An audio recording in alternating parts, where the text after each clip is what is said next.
possibilities.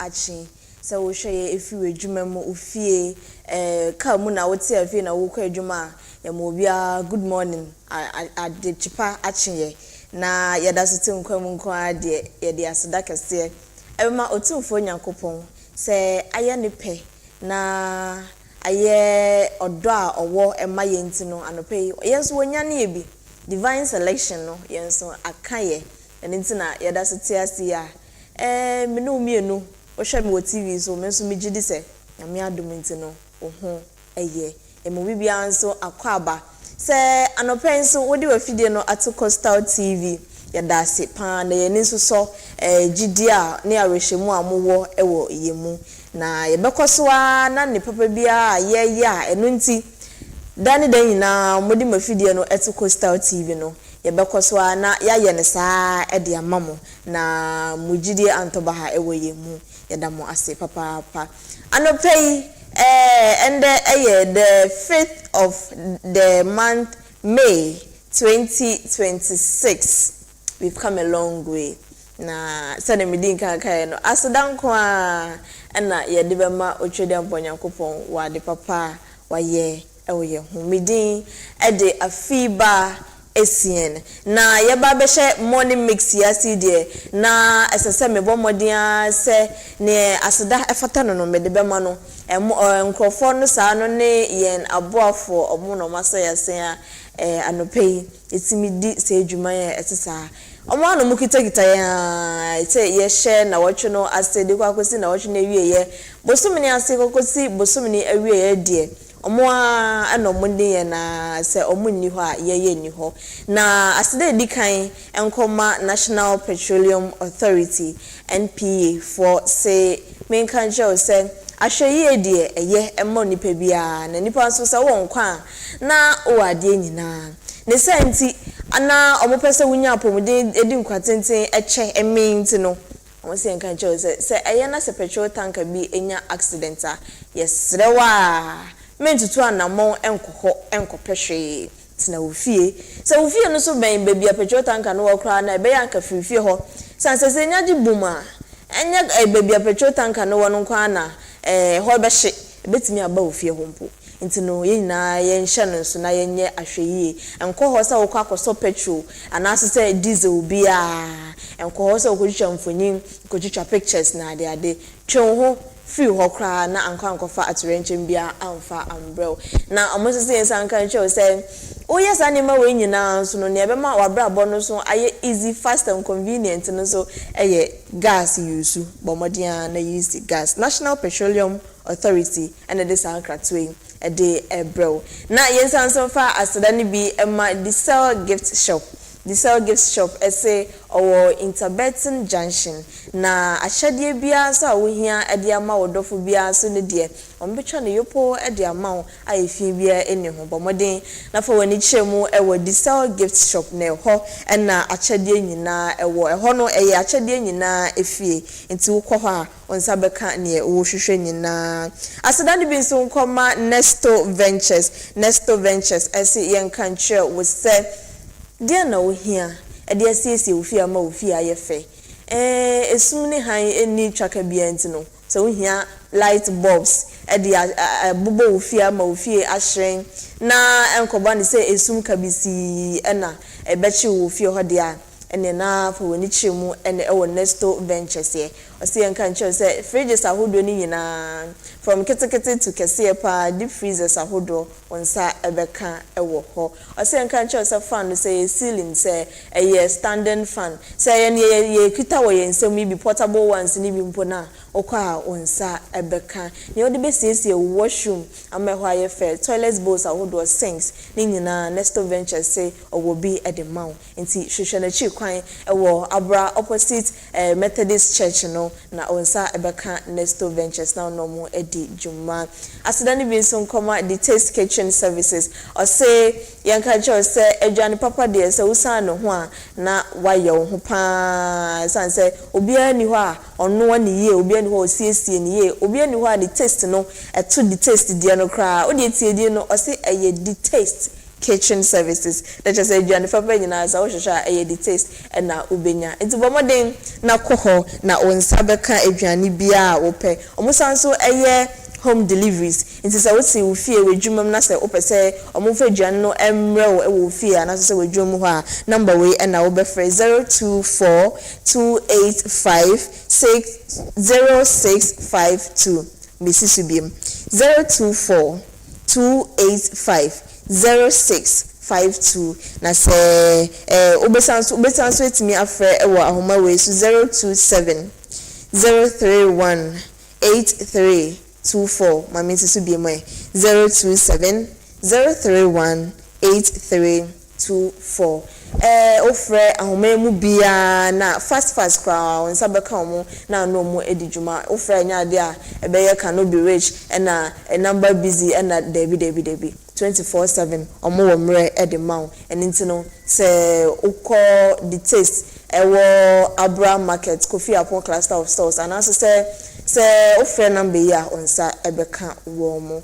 asadani bi mu so enkoma amimens hardware and finishes amimens hardware and finishes there so obenya finishes papa e de ama ofie wasi dan na wie na wo pese wo paint no so wo betimi paint ama na ye fa na amimens mo se enkanjo say so usa omo ho a enya de a finish na wo hwehwa ma ofie no ubenya ne sa pepepe sanse omo ye number 1 in town amimens men kanjo say paint ahodo nyina no wo bi ewo ho na osanso wo electrical gadgets ni home appliances bia wo ho all in one. Can you imagine bibia wo hwehwe bia no onsa beka na chese also ededi udwuma sane ese na efata omo wo opposite Cape FM ntino sa wo kɔ ha na hwehwe bia no onsa ebeka abofwe na yede aseda no ebema wo mo omaso yasen omo ni ho a ye ni ho Coastal TV eni ho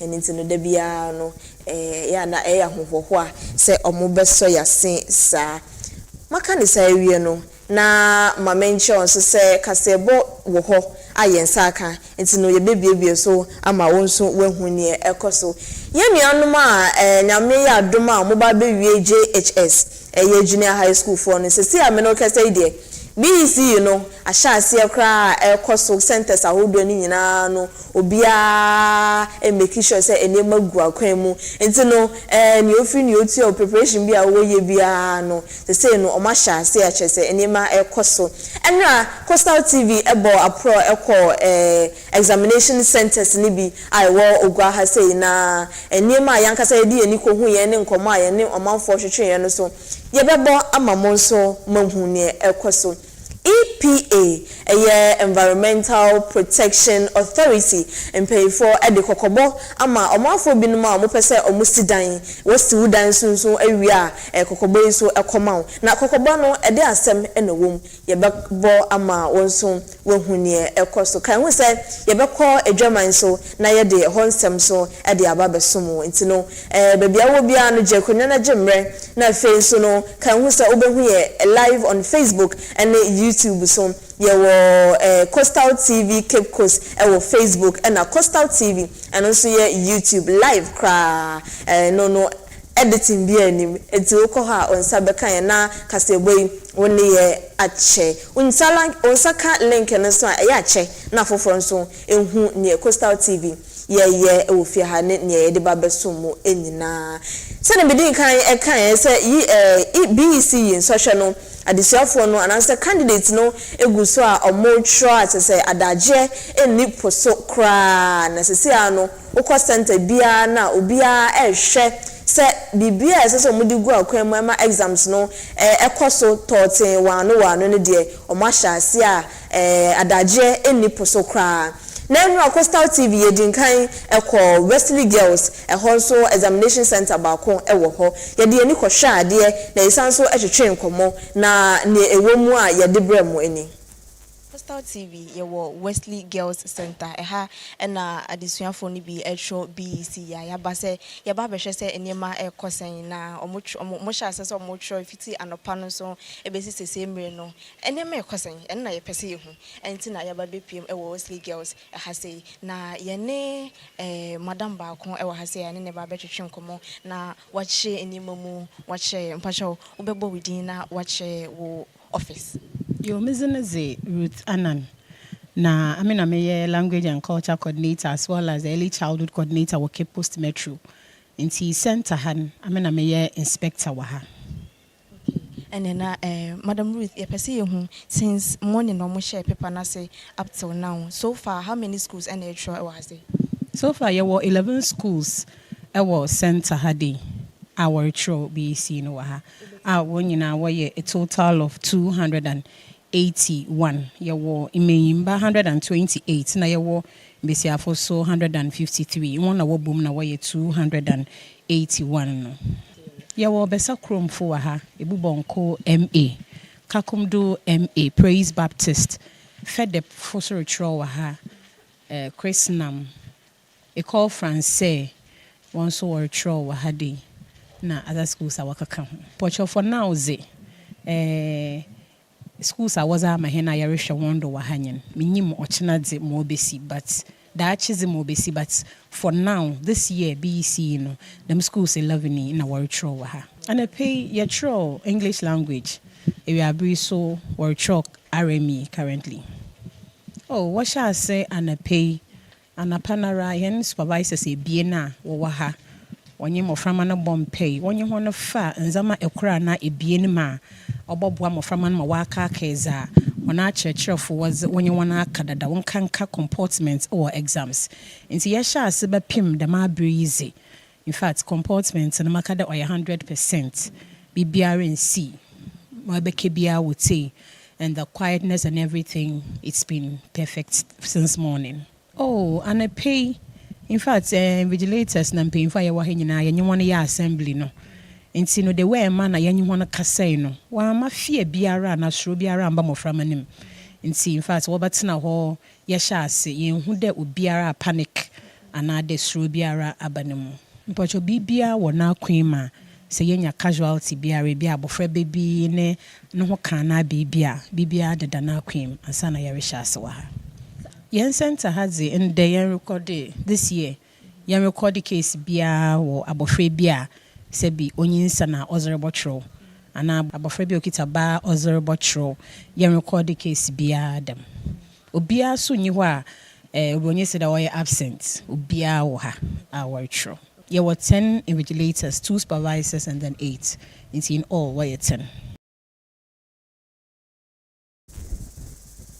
Sanso and Coastal TV yekopie mo ewo Academy of Christ the King ehonso exam center ba ko ewo ho na amaneba ye de bremuni baby jina enso ye Academy of Christ the King na yenya ntie se BC candidates ni bi nso wa ha mani abre omotro mo nso hwe na hanso ebepese ye behu se enema ekosan nti mayene ye madam enkasa madam pacho ubebo wudi na wache opposition ye friend me Christiana Nyatuame. Siso for Pedu Abra schools in Timifi Metro Education Officer, me share in social no so happy. School Korokoro 9.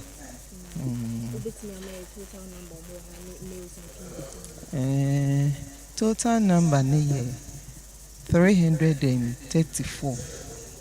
And member ne 159. And the manus ye 185. So far, since almost started, exams now, I'm sure you oh, Bibia Koboko, Ubia Moframa Nubia comporting a home. Tienya a helbiara. In fact, a no dear. ahubwo bia say ni ho emom nam say amoframa no omo teachers ni bi wa around ntino say bibi saba normally ni ye follow on teachers no na omo aboa no mo tenkola no ko hospital na by ne so far no inchia bibia so sa de bibia say ni ho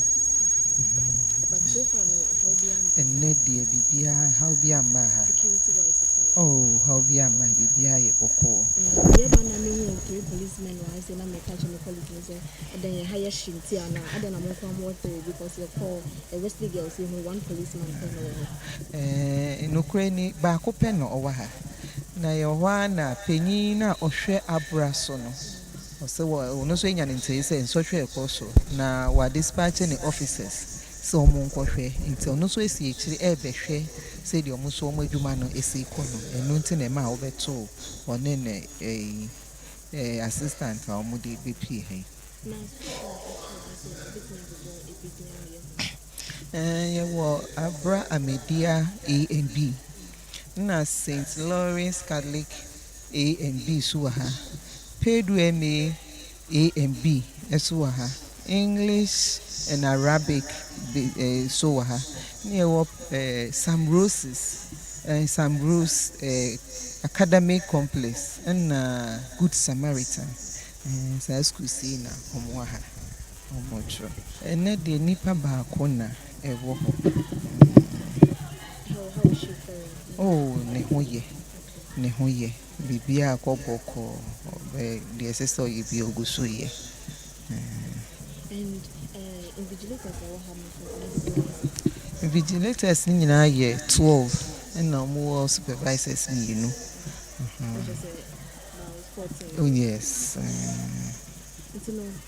so far since almost started I think I'm for 2 subjects see omo den kan actual English nti say the omo gusu ye RME gusu tro it say to me from 3:15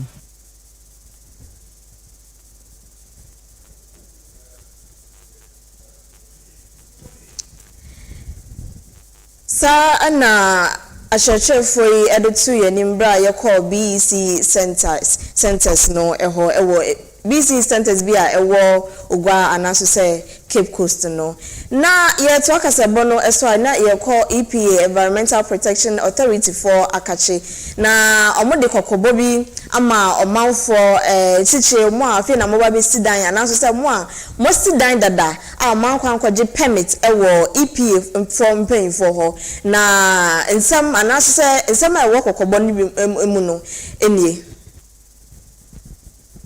brano yako mountain so na ye hwese dwumadie so munya environmental permit no ye invite you mo na omo ba office na omo beja omo EPA permit no enti se ebi mo ho ne ye hwe na se dwumadie a ye ne omo adi ni nyina kasa ne frɛ ene se ye ko mo site nyina no omo ebu omo aso aguso a na emra no ma ye ho kwan se ye kɔ na afei de ye kɔ enforce law no ebi ho a agisi ye tum na nipa kro ne ba office ebi nso ho a na agise ye mo warning notices enti so hwe ye bi mo ho a ye din kan mo warning notices ansa na ye kwa akotum enti se adwuma de ne pepepe ana ene EPA ye nyina ye boy ho ano a ye kɔ abonten kodi se adwuma no kɔ jojo na nso afan bi no ebi mo nso sebi o ma so na edin kakra enti na je se enye ni nyina na da fom sa na nso adwuma no sa na tie enti na se ye fa no sa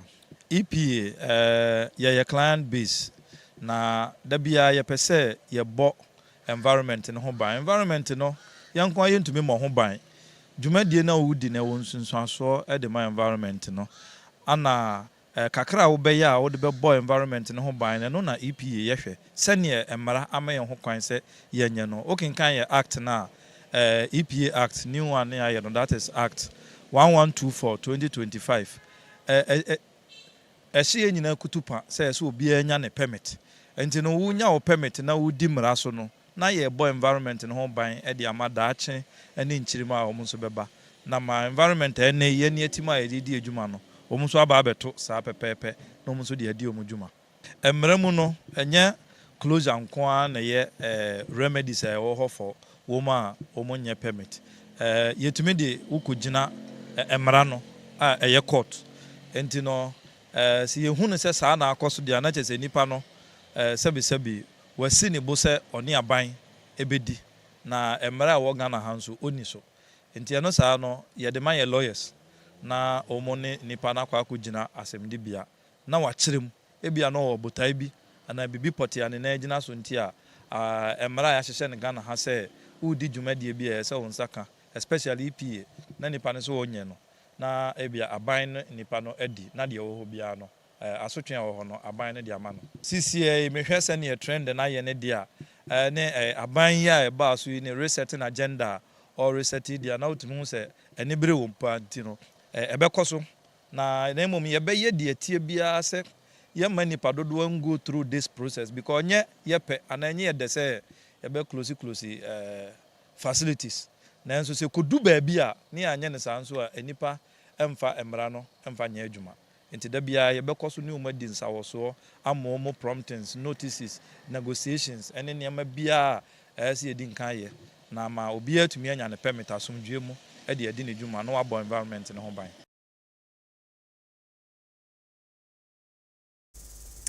Nia yetse nkai eye assistant programs officer owo EPA Cape Coast Ora Frank Danso na one Coastal TV ebo enkomo na yeto aso na yekọ edwaman so na sese ameno kasai no fuel prices any petrol any diesel prices ababa kansa anope no na yebobo so ama onso ehu ne ekoso nti se yekọ Shell filling station petrol no 14 cedis 36 pesos and diesel no 16 cedis 64 pesos sanso and Total Energies no obenya petrol no 14 cedis 13 pesos and diesel no 18 cedis 15 pesos. So ko baby to say Zena petrol no 13 cedis 57 pesos and diesel no 17 cedis 97 pesos. Frames oil ebema petrol no 13 cedis 30 pesos and diesel 17 cedis 10 pesos. Benab ebema petrol no 13 cedis 30 pesos and diesel no 17 cedis 10 pesos. Baby to say Goil ubenya petrol no 13 cedis 25 pesos and a diesel no 15 cedis 66 pesos. Na Star Oil so petrol no 13 cedis 25 pesos and a diesel no 15 cedis 55 pesos.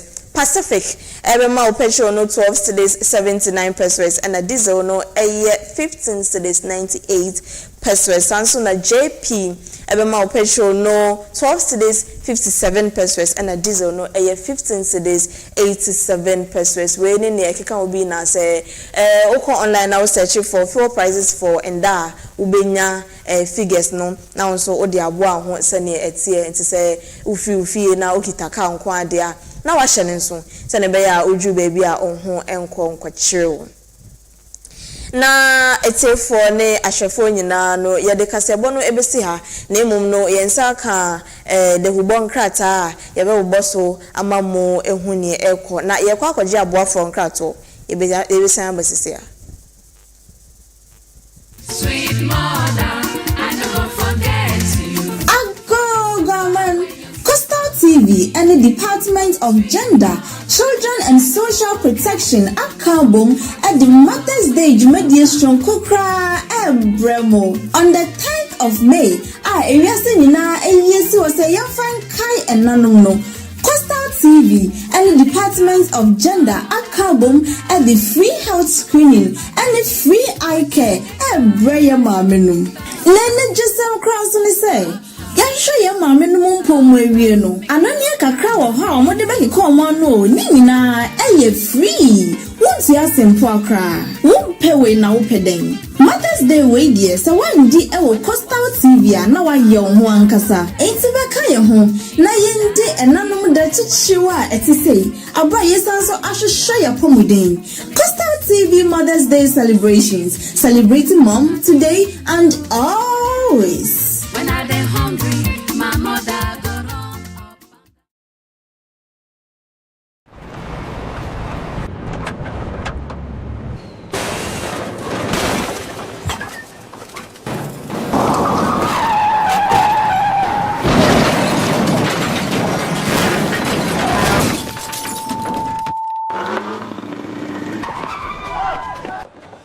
National Petroleum Authority say, Mawo bambo hu hia ukane. Ain't no, stay back and stay safe. National Petroleum Authority ebo bibia kokose se fuel tank enya kwenhia na dania menko ho nkwaye wadwen se okosisa petrol anafa ngo no na afin so menye wadwen se wo ben fuel tank enya kwenhia ne ho akwa kodwetwa videos ana pictures na petrol anafa ngo wo hwen so uhua ko wo mu a enye sunsun aso bone e wo apomeden sem so fango nso eho ahometinti no enfom so akitu ebi ebetumi ameja tom ama na gise ewom eba ne saa nipa dodo timi femu hihye ehwe mo nkwa emeja pade dodo na nso esei eno nti memfa won kwa nto chacha enye saa obenu ho nkwa na nyina se wo hu se fuo tanka bi enya kwanhia na dania mafango no ebugu mpo a hwa na wa aman ho da. Stay back and stay safe. Emomo no aya fredum je jumayefo ana posifo no mo mehwe nso ano wutumi nso efre National Petroleum Authority ewo 0302 550 380 kaise wonkwa wo hoi ehu hia bebre esensa afango no kokoboi National Petroleum Authority ene de bro.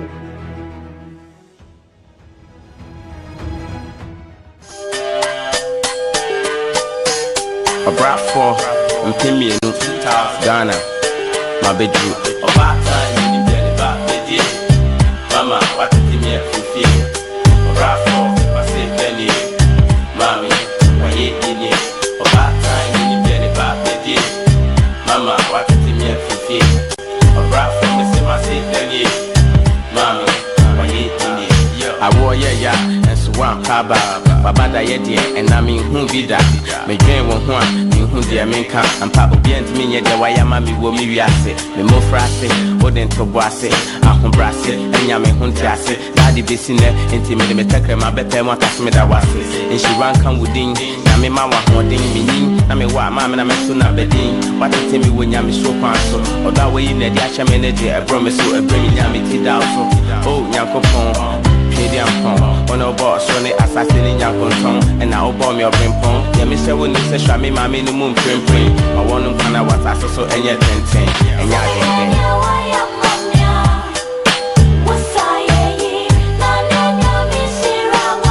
Mama, what's it then?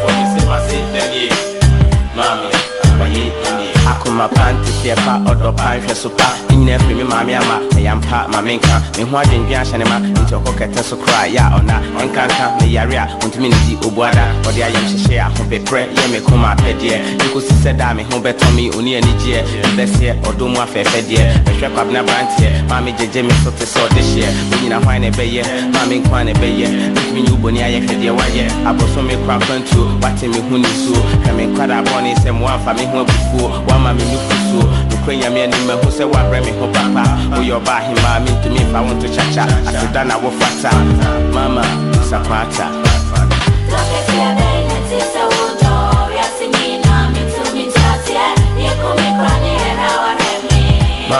Mommy what's it then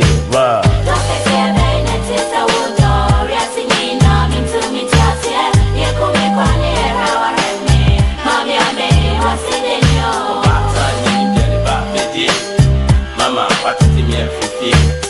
Bravo, I say penny. Mammy, when you in it, or bad time, and you get it back with it. Mama, what is me a fifty? Or bravo, I say penny. Mammy, when you in it. Mekai, Bibia, a Brami Aquada, and in Combian, just a mammy, Madapa, I say on Yasasa, will soon be Brames or Hannah, and I do any penny, Nada, Mammy, the dead, me, Mammy, Renfrey Wooda. your batampa, who saw me Sako school, who share me in crime, mission, the mammy, Doctor Who, me Frabontin Befia, wish I me Yamiawa to bring a brema shemi shoe, or Shami Atadia Mammy, who your first Scooby Doo, or Yana Plesia, what you will be asking our family, or the metro will go, or say what I didn't have the time in chain. Now, what they Casapa baby, Sammy Sapabna, and never was the same. Mama, Uncle see that bang, or Brafo say a dang, me need be becoming my wife, pony a paba, and I may say my samba, the Warish Musen and Yamiada Roma, a baby, and see and papa.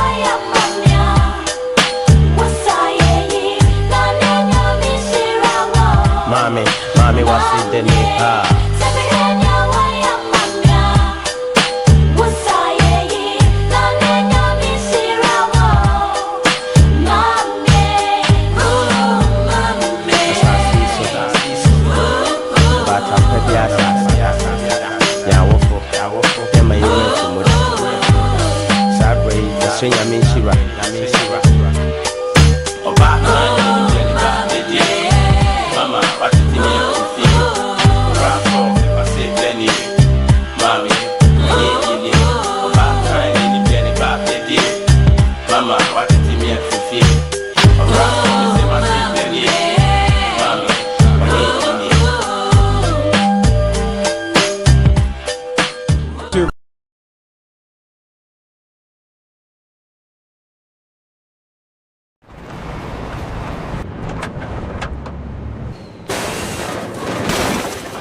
National Petroleum Authority say, Mawa Bambo hu hia ukane. Ain't no, stay back and stay safe. National Petroleum Authority ebo bibia kokose se fuel tank enya akwanhia na edane a menko ho nkwaye wadwen se okosisa petrol ana fango no na afin so menye wadwen se wo ben fuel tank enya akwanhia ne ho akwa akodwetwa videos ana pictures na petrol ana fango wo hwen so uhua ko wumu a enye sunsu aso bone ewo wapomoden sem so fango so eho ahometinti no enfom so akitu ebi ebetumi ameja tom amana gise ewom eba ne saa nipa dodo timi femu hihye ehwe mo nkwa emeja pade dodo na nso esei eno nti memfa won nkwa nto chacha enye saa obenu ho nkwa na nyina se wo se fuo tanka bi enya akwanhia na adane amafango no ebugu mpa hwa na wa aman ho da. Stay back and stay safe. Emomo no aya fredum je jumayefo ana posifo no mo mehwe nso ano wutumi nso efre National Petroleum Authority ewo 0302 550 380 kaise wonkwa wo hoi eho hia bebre esensa afango no kokoboi National Petroleum Authority ene de bro.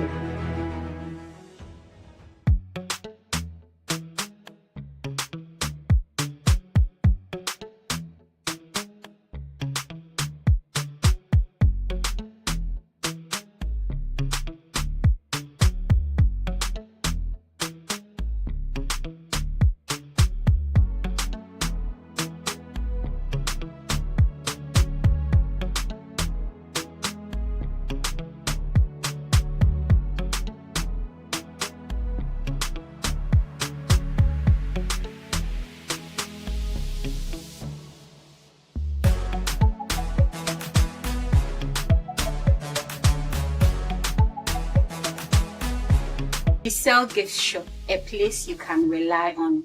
You call on us and we'll deliver. Thank you.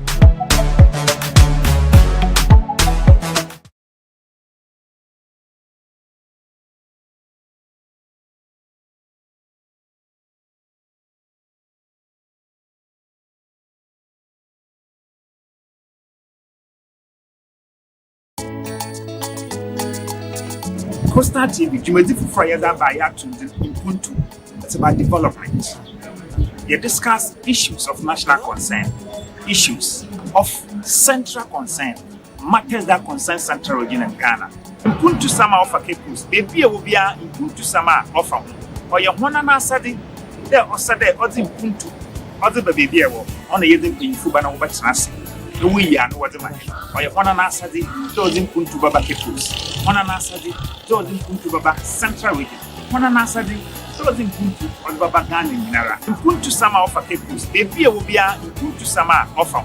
ɔyɛ hona na asade dɛ ɔsade ɔdze mpuntu ɔdze ba baabi ɛwɔ eyi ɛna pii ɛna yɛbɛtena ase meme nda no pɛ biara live ɛwɔ Coastal TV your own face your own voice no me yesi machara yesi macharo mewo fiti tanya fawudi yesi mi atu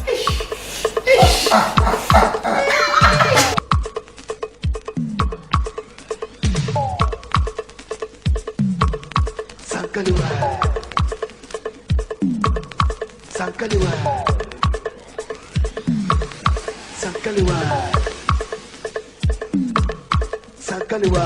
Hey.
Krata ewofiase ya yeba bebubo so ama wonso wehu ne eko ya meka se yebo asem no so ana wonso wape people ni bi na won hwe kra entino the one krata and ma women in leadership na first o and a first on the lineup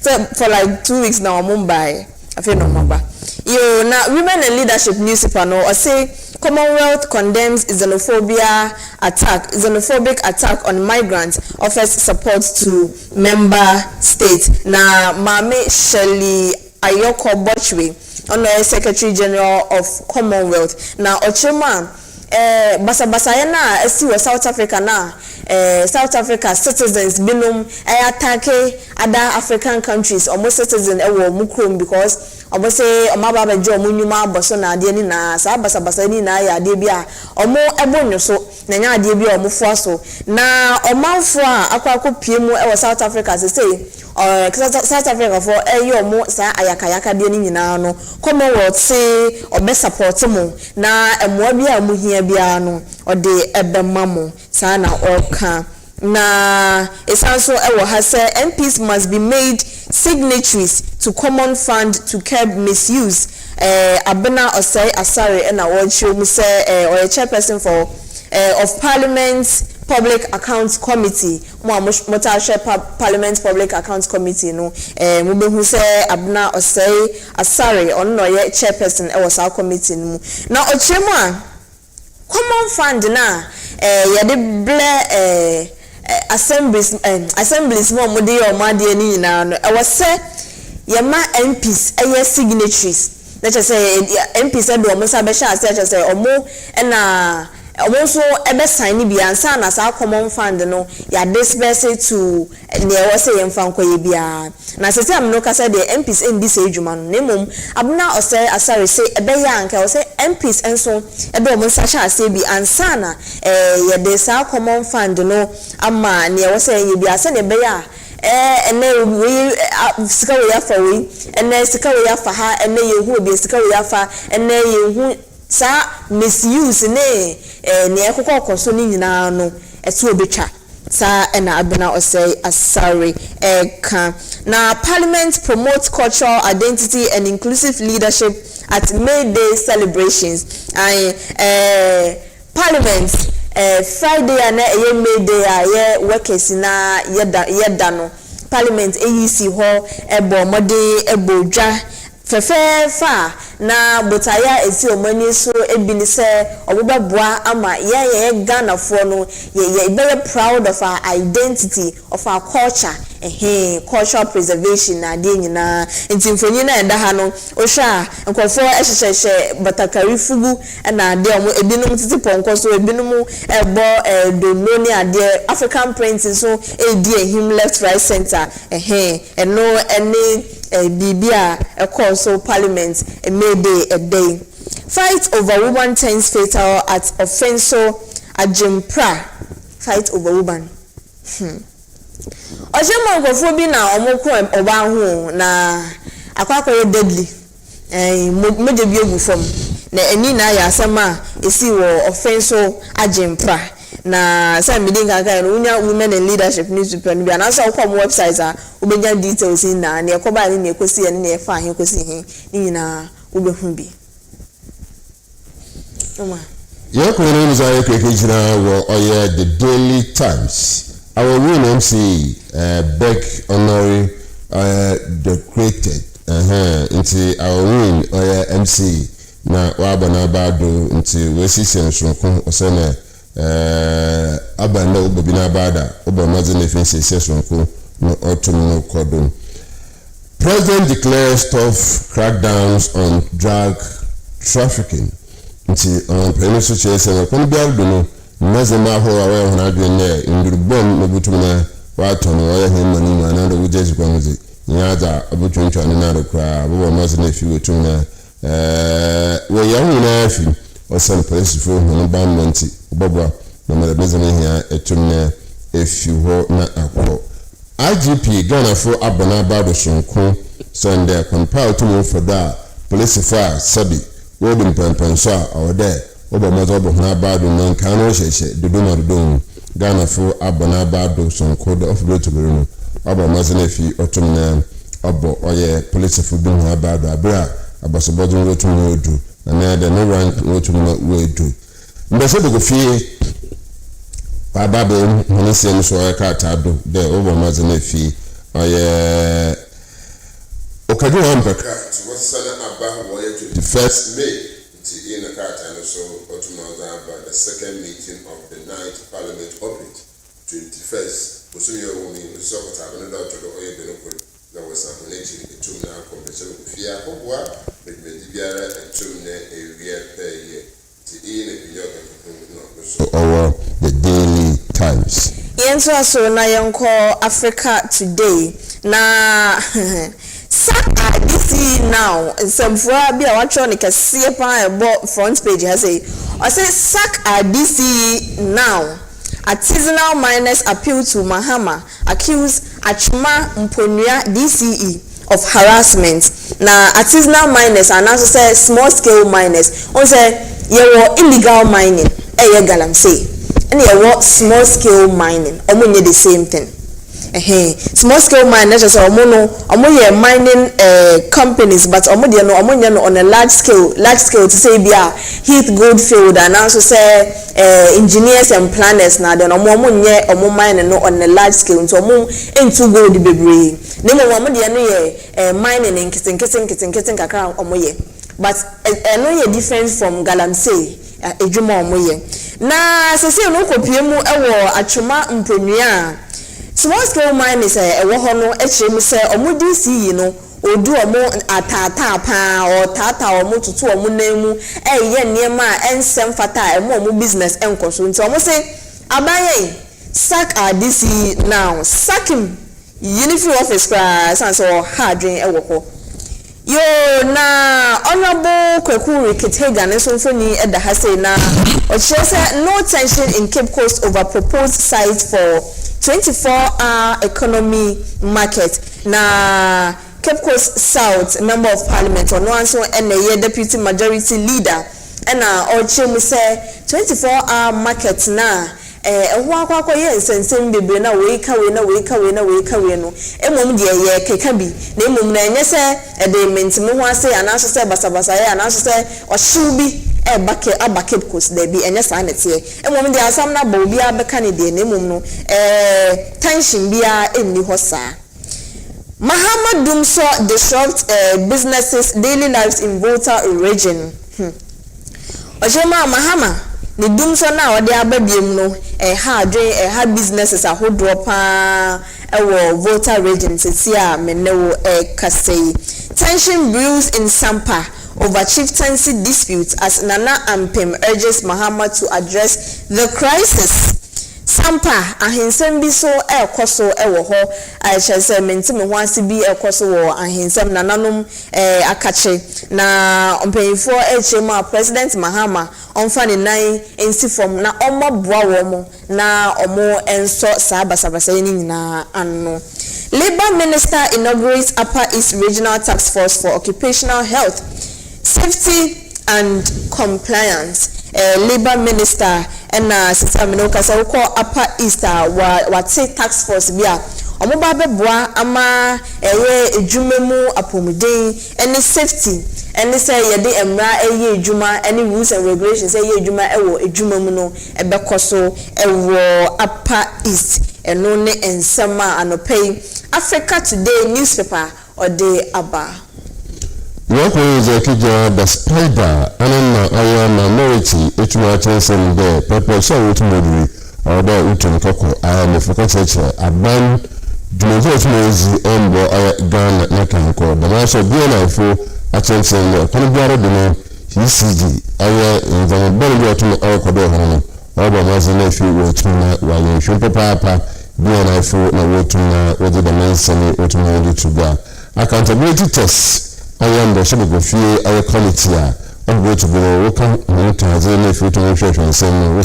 I suppose the power or in Contabubia, open up the name until without waiting with a young fusion. After all, I want to see.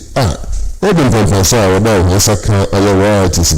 Basically, in the man you are of the year Kwanzana, when you are Bill Papa, Baba Mazanefi, Otuma royalties.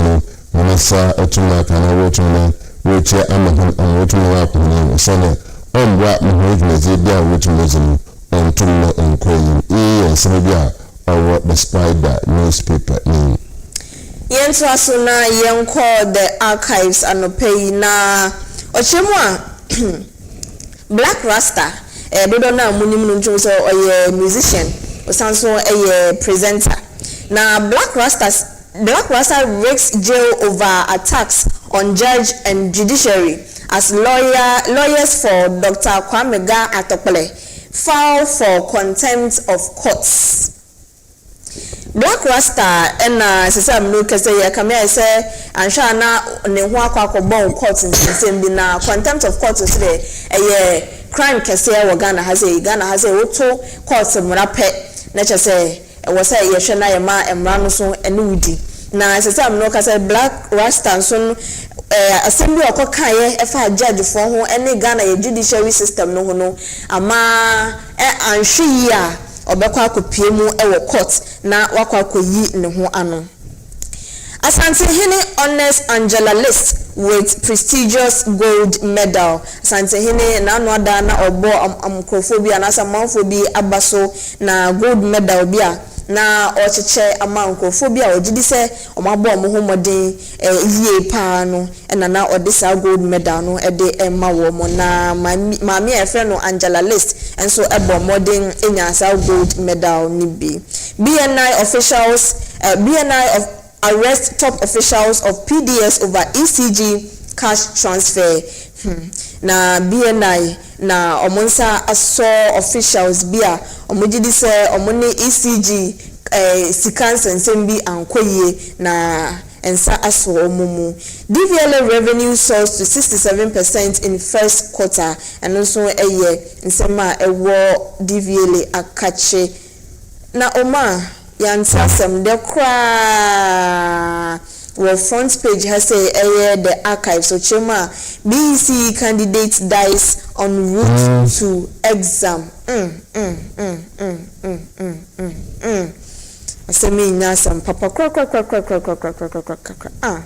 na koba ni seni we die nyasam papa there be BEC candidates be na report che say Fofi Antwata watwa na nanom ewo nsiedo abra na okwa control exams no na mfoni eda ha no em say moto bi e wo ho moto accident bi ntan ko ntan na wo ko no dey no story no ntan na wo ko wo ko chon so na wo ba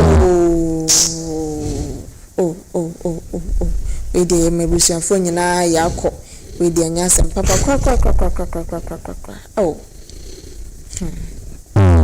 uma to so daily guide no ko kujina enyim za AFIBA boboy musume ze kana ka asana da ka te the 4 hours said over PDS ECG deal na na uguda bia na ifo wo to mo hwehwem ko fujuma nkana nto ezizin papa wo oye Ghana ha sisa wo kese you ko fo oto sa from no amen be na wose sisara aya na present to nkoyi na amen 55 million Ghana citizens aba bobo majina hwehwem to na a pay 5 police officers inducted over misconduct. Police officers was a corner for the 2021 ongoing into Usmania attempt man killed in bloody fight over women.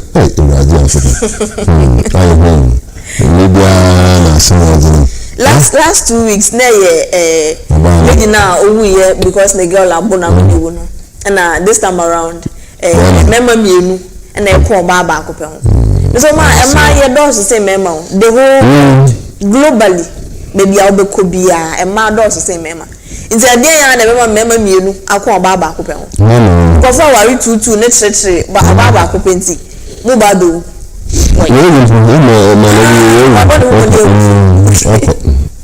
come to so rest in peace. For Bucks Bankra inland port project into the two so Abamaza at Bankra inland oil port project into Asia and then and Caribbean of the check out daily guide the main seven you and the dispatch and for the dispatch and so no say Mahama commends IGP and police board for quiet but effective fight against crime. President Mahama and our wabo IGP Yohunu and the police in Payphone nyina abaso so my ade pa na wo hwa the way we see nipa bonefo no ho adwuma organa ha say no eye bibia ye nye dede adwuma ye papa enye dede o na omo hye sumasia na omo ye that means say omo ye adwuma no si ye we enye press conference akase enye kasa akase eye grounds work omo ye adwuma ni ye papa obi an so omo kan so obeti no na ya che nkofo we obeti no na che say am robbers fo omo kwa ko didwuma we ya che omo obeti na se nkofo omo di nu bone ho dwa ya che omo saa na ekoso na ubehu ne ya che omo ne mum no so omo kwa akoye adwuma na omo mfa mesi anim se na ye kwa akoye operations na akoye kasa tenten ya vi ombedu onkampo na anrobe so no modwane sa ade na omo nye bim na mum no omo ye adwuma omo ye ni ye na sese no president Mahama se omo aye ade papa mo piafo omo nkoso na omo nya ne sa. Police to receive 40 new armored vehicles according to President Mahama.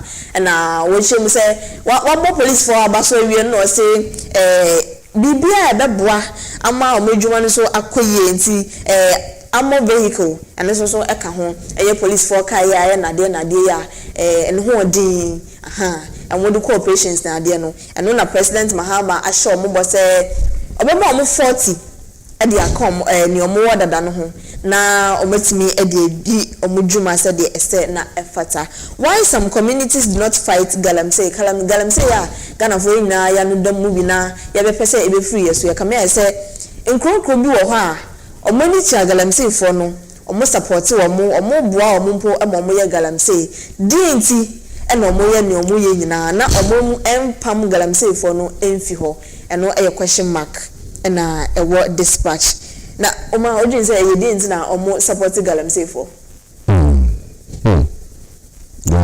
ebesi na ka say unemployment enso ka ho no ama so sisa o campaign abanda abasonko da full buzo ye nti wonje o bara 100 days butu otu no entwa na no igno sa aba we go dig. Also, make I say there's a difference between small scale mining and galamsey for. Galamsey for no, mostly Oh, and your small scale mine or more illegal miners. Illegal miners na egalam safe for. Legal small scale mine they be more permit in license. Enya brofo force. I wanna use small scale mine na that as yes, yes, and mining in water mining water reserves. Na galam say for na obesha na forest reserves na mining wo mu na mining wo so no mo say last 2 months na ebo oyebi.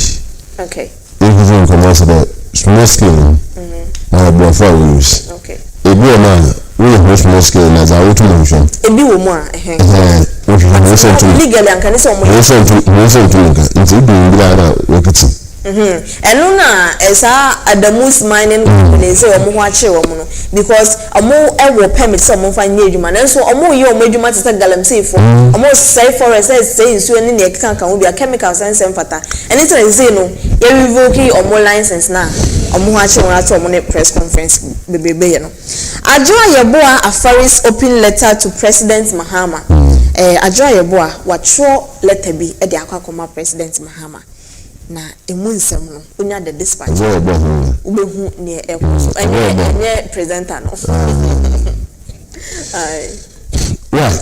Business analysis are out there and you so now you kakra 4 PDF officers questioned nti nihina nkata wa carry etona ba o sika otuna na transfer 850 million Ghana cedis ya de no juma papa nti uguda wo ye hwehwem etona ama nti police officer station na 5 police officers no vara galamsey ewadi yankoto no kenye gala police officer wo gala nti so 3 days ago na me hu video bi na etwabu wo internet ne so na police officer bia menim so kan 9 months for no ho ana so say oye Ghana police so but o she police uniform na ye de na call galamsey say onkonko pamusa nkofo ni fo onko na me hu apart from me hu police officer bia wo o she uniform na o jisika afri galamsey fo no ho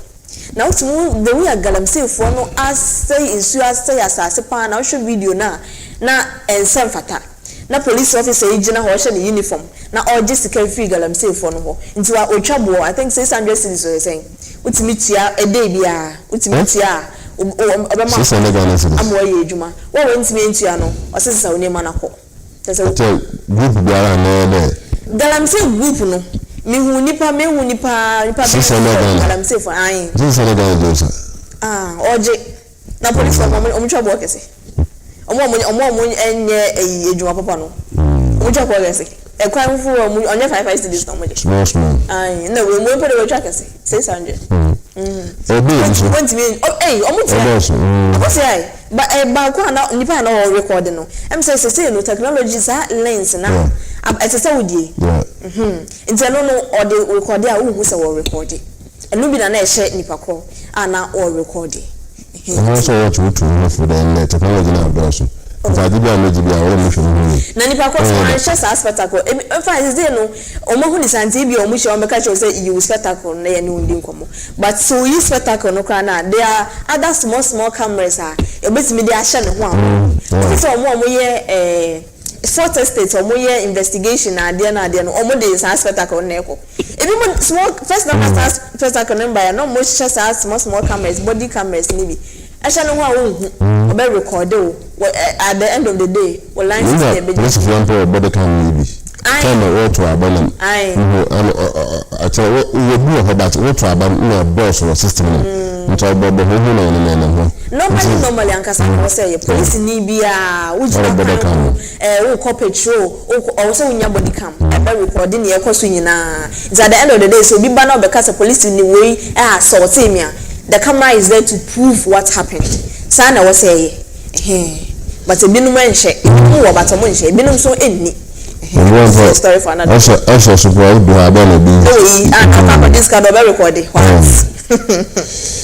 na se be fie de na ka ta ndo to za abana no obasa ho cha ko me se be fie no ko ke me se be gofu basa ho cha ko me se be fie aya bosumi ye yo no do to do edone ko na akasha hodi na dasi uko kadon ho afi na wasa ho na etum na amba but I'm saying this na government engage large scale miners company mo be mission bob oyan kono na nkono ampa wo bana ampa bu wona nko nte etum na amba oboss ko papa nti na krata no oya business analyst osaka ebutum na ahwe na pimia kaka nko shiba.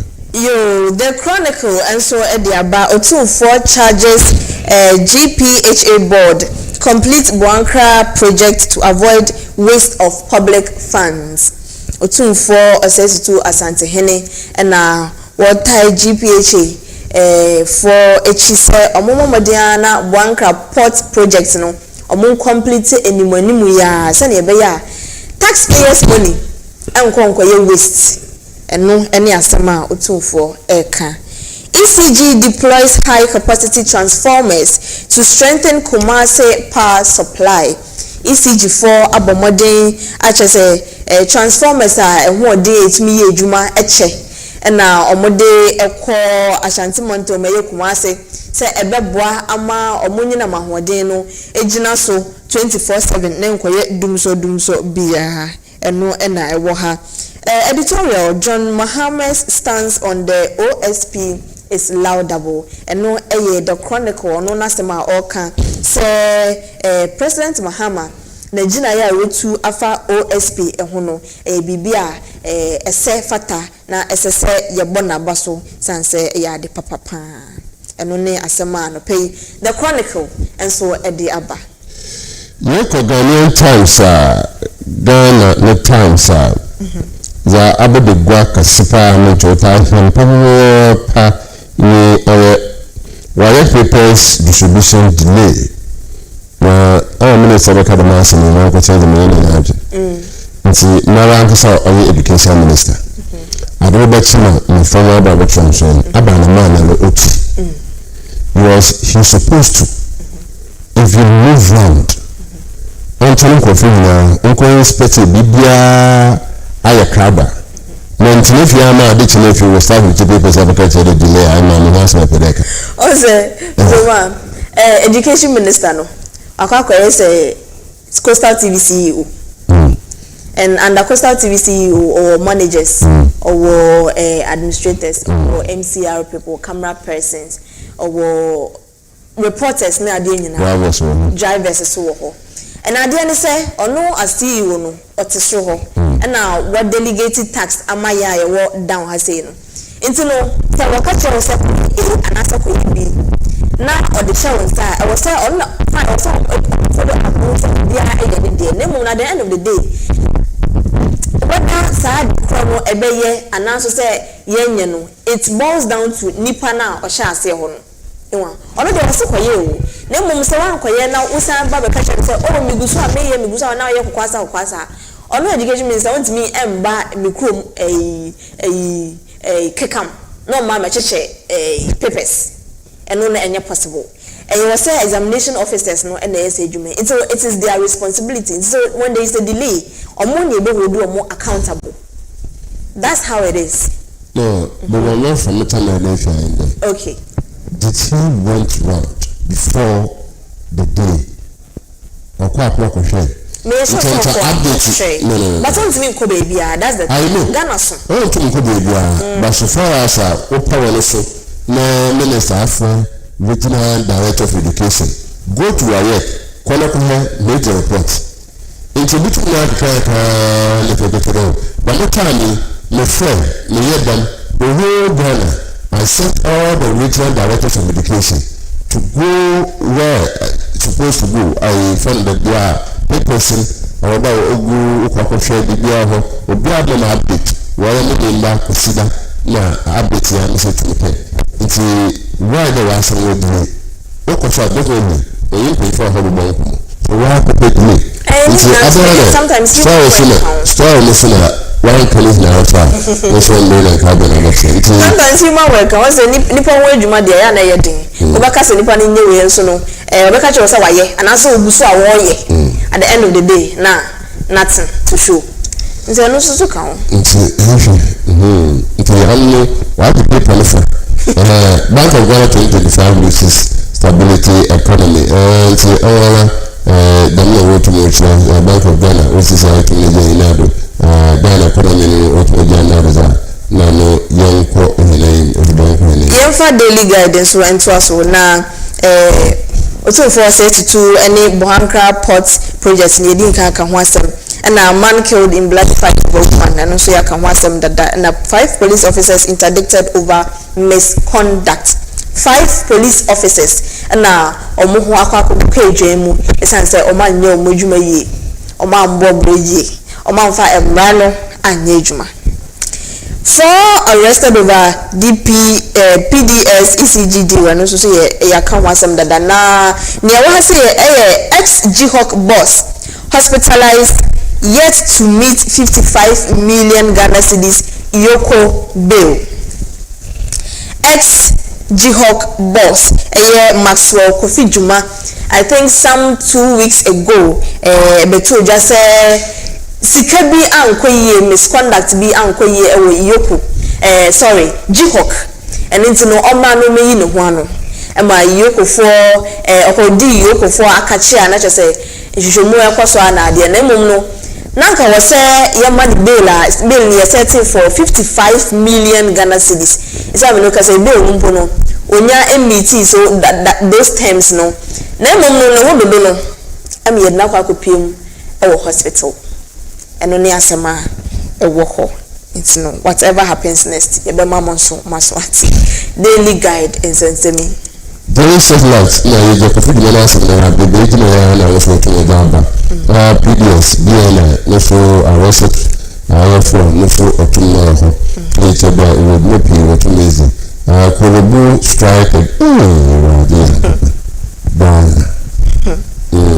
Kolobu je also with the whole of the boy, and now the boy upon the bit. So I never go out until now and did the Benin region BDA re-elected Suleiman Yaya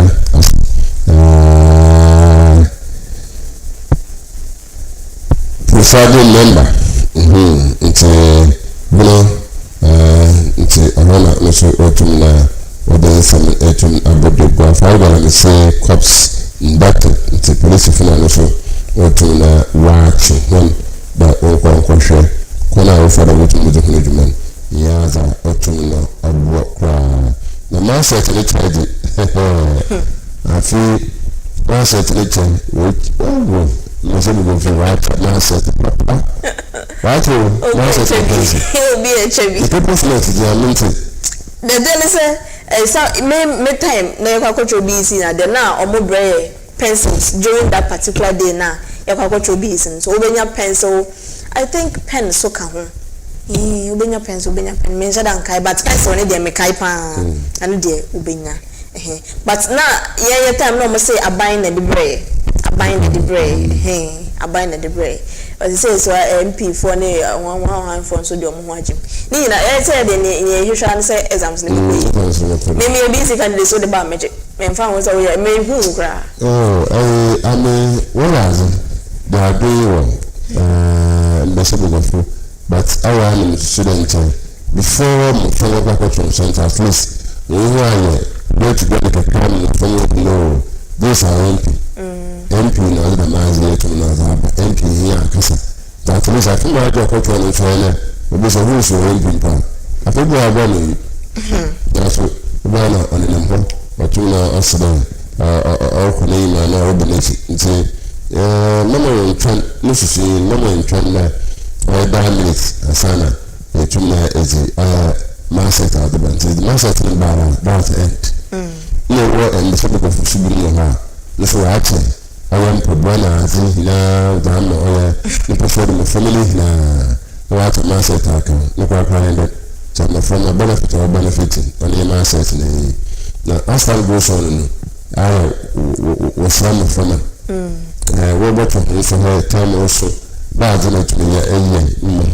so tell me the last day that what was about and asset into that's it that if you engage them although it will not to be NPC now compare that what process because I compare I call party I can meet the party leaders and I can meet Ini ako voters no ibi ase akasa fa akata wa ati what is for a time no akasa no person the school for no akasa or MP no find the own banks na here MP ko baba sa it's also very very good to me here that of go to go on you can last late the motor aba na akaka no papa na man the motor aba no but precisely sir I am in between that task our boss we can be oh yeah sure Ghana honey it depends on the kind of book our former and late president Tamaris monitor on Facebook was the later papa Zanato okay yeah me follow Facebook it is Zanato the movement it is not about the people you tell me behind about the people it be only person na block confusion but orchestra na promo ya milado last 2 months or 3 months only video dey about akwaya omani we pa akwaya Zanato akwaya Mr. Bob Mr. akwaya katana na nado but now I'm inside in the world and the new IG or is a lot of so but start we on the team all I'm trying now to talk to now talk to do you I bet I mean I will program with big kid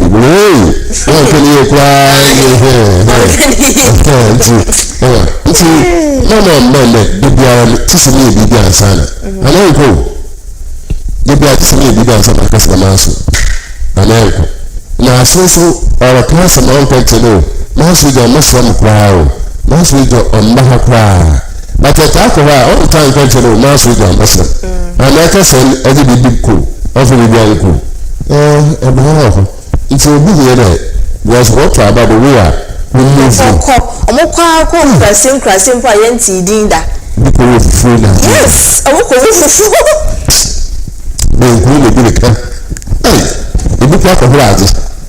oh too much but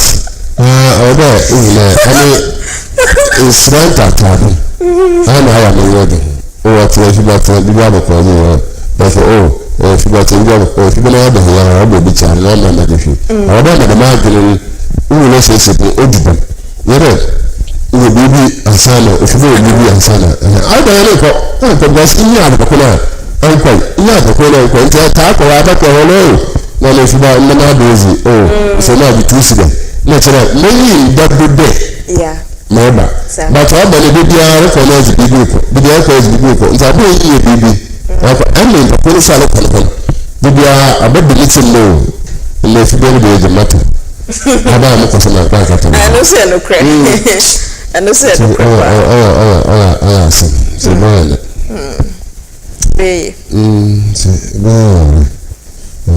it's a quarter part satellite it's only the mass actually so for the Ghanaian eye as well for to now I see NDC's prudent economic management shields Ghana from global shocks it's doing ketia and okasei na ochama NDC fees of babemu enyema o matutu ni ye economy nde o mesiesie na fa ne agenyi nanti no amasempo bibi ekoso ewo wiase afa ne nyina mpo na Ghana nko ampo no yente enkaye court mpo na akaye sweater na anything na nim say Iran and US Israel sa ekofo mienzen omo oku gidigidi anya agro antokwa no bi wo fi say omoja omunya ayo mugu so omoko even Ukraine ne Russia so ehyehe ho eche say 1-2 no matter bomb 1-2 no matter bomb we nyina no emwa na say mo amunim Strait of Hormuz no ewase nyina bebi aye petrol na say fuel efa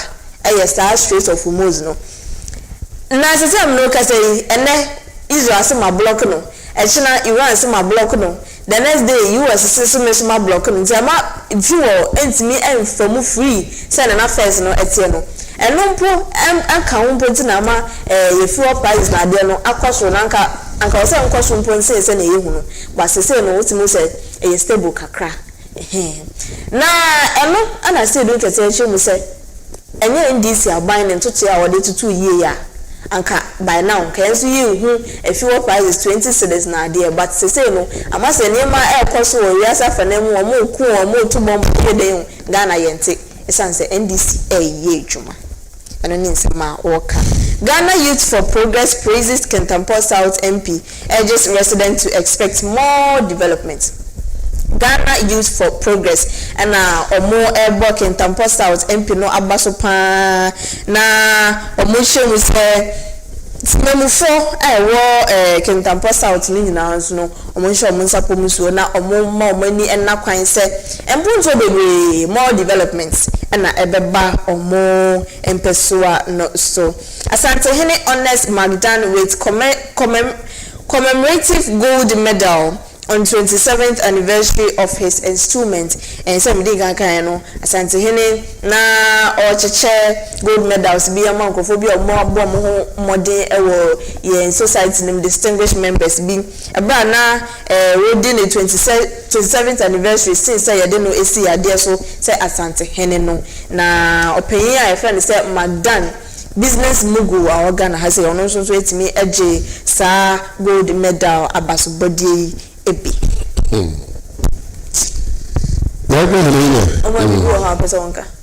talk right now for forever hold your peace okay Daybreak the same thing PDF DNI Nihina tomorrow DRA balls draft to scratch over 17,710.760 million Ghana cedis financial losses over there but we lose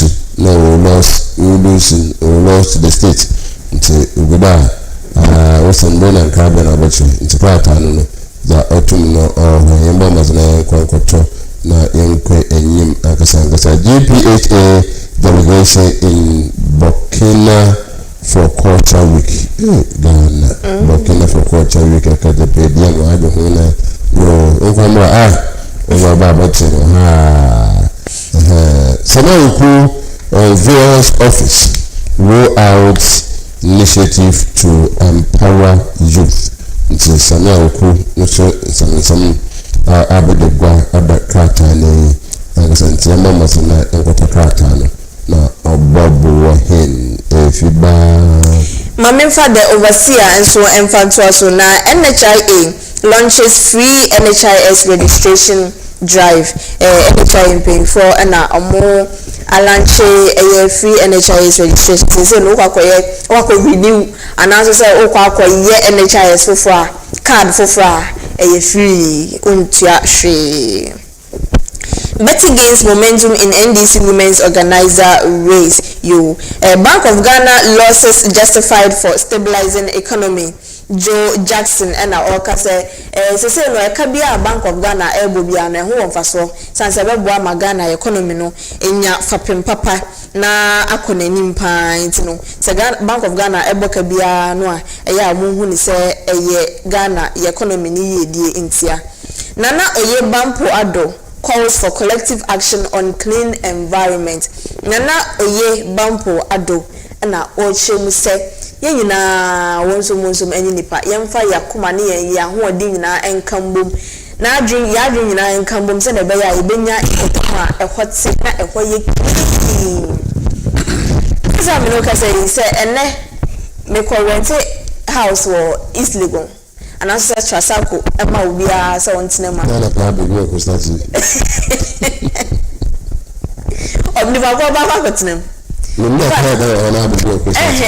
rent ama etiefo ananso ahwefo like ya so kotenem oni ba ko be na ho a papa kotenem bi se East Legon and also Trasako and also say eno ne akeka mo bi munim estate for munim me rent house wo adentia eho environment ni serene me chese enfamano mpono ewo sweet aroma bibu atiase enfamano eyede enfamano fresh air ewo ko gata bia enda ho open gata bia enda ho obi anfa dasbina ebu afa so bia nkokosi ho ye ntutu robbers engu wo fo uje di manager ama dasbina ni ho kasi ase omo de ni mate say man bakafo as obi a oti US ebe ya na so obi a oti Canada ye sa na obi a ehwehwe nti adan ntina wo a wo hweye Coastal TV anope baby a wote no ayefi na ompese obe clean ho ompese obe sisi ama ho so ayefe ama why enzinu na na oye se yankan che obi a se yemomodin he na yemomodin sanitation clean environment we ka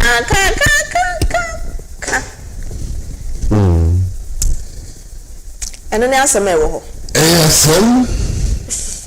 the insights also on mask one the making of US military footprint in Ghana unto kwamjie mask ya Ghana na ya bi na eta nti the message so abodegwa no so up with Nigeria to seed initiative to turn students in job creating nti akwana abuto afada seed initiative in him and penezi what we want to also do na pinya baba me mebon etum na enye ejuma ayembe so go fu wo commercial go fia kachi ho ejuma do on 21st of this month nti emona yuko sonko American Central MP unveiled 1.4 million climate and infrastructure investment plan. Let them know video be projects. What a project I'm in the community. What a project was in 800,000 Ghana cedis. That's in kind of 8 billion. Ukube yaji wasisa flag wasisa tam with the sake of that and tam related by here MP dom jina ho wo hwe atu ajan MP kija papo kuchu nsu compound no ta ebe ngasiri ezro sa contractor no abo masugo ya bro sa so vasa na wa ya yes, I don't understand. Because I use I would it will did the little boy now. The whole MP. Machine. The machine machine would say, but one power.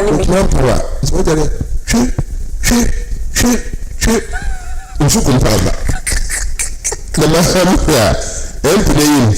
na o se de we wa ala go so owie no go se de well we are dealing fired all of you are fired 800,000 Ghana cedis usuko mbaba na afọ bi o je ho adam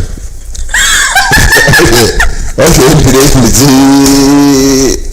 I got enough for you okay say former vice president of digitalization e gate o say e dem dey be ya open for the airport no so chuchu azi enwe na former abro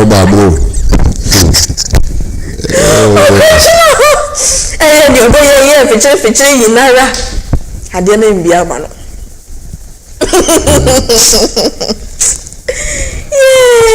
Ghana me my Ghana.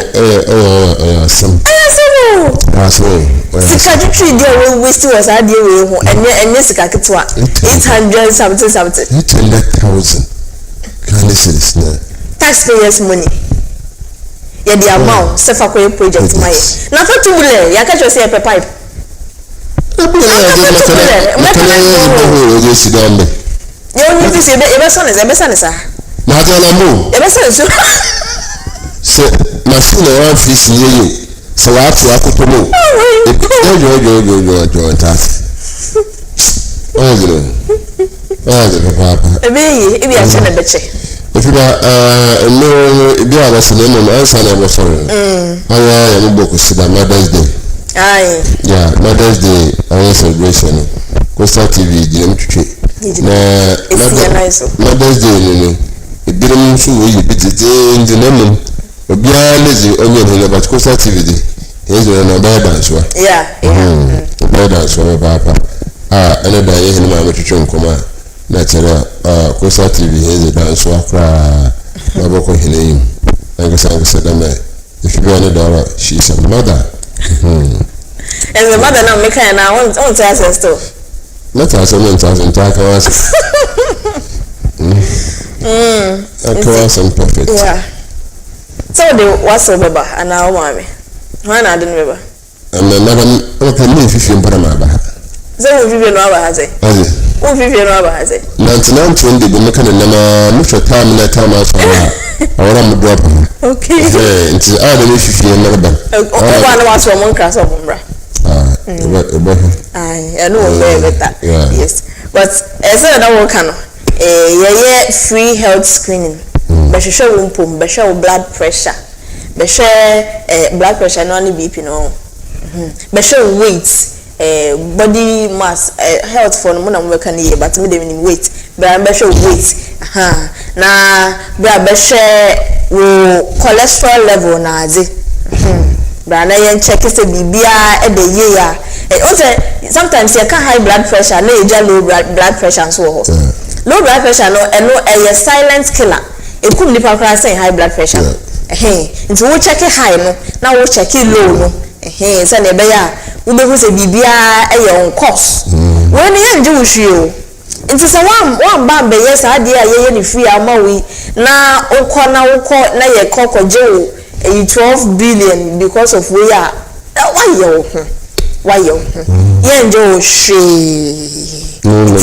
no money na umpe na opeda nkaya moto mu ana ase de nti bomodin na bra bepie mu ha se Costa TV ha se eda kwesi ada ebe ya o enye kwesi ada ewe chiri ne edi enim ya ebe ya na ye Mother's Day no timi se ye maame no mu a o ma bra ye ho o ma sacrifice o ma daje no mo time o mo edo edi ama ye se na ebe ya ye so ebe ni patichi ewo Ghana eno anti and I person so ye show money money eja wanya hwe ama wa ase no no unsan so mo no krono na once na ni hwe so no san so person nsem ati ase ti kakra ye so Costa TV person ye de share ma amenu money money any free health screening aye person ye de ma ye ma amenu enka ko mo di infisha no 60 years e ko 70 years on so mo no mani ebi no mo point mi nante intinesa no say ube nante akako so hospital line ten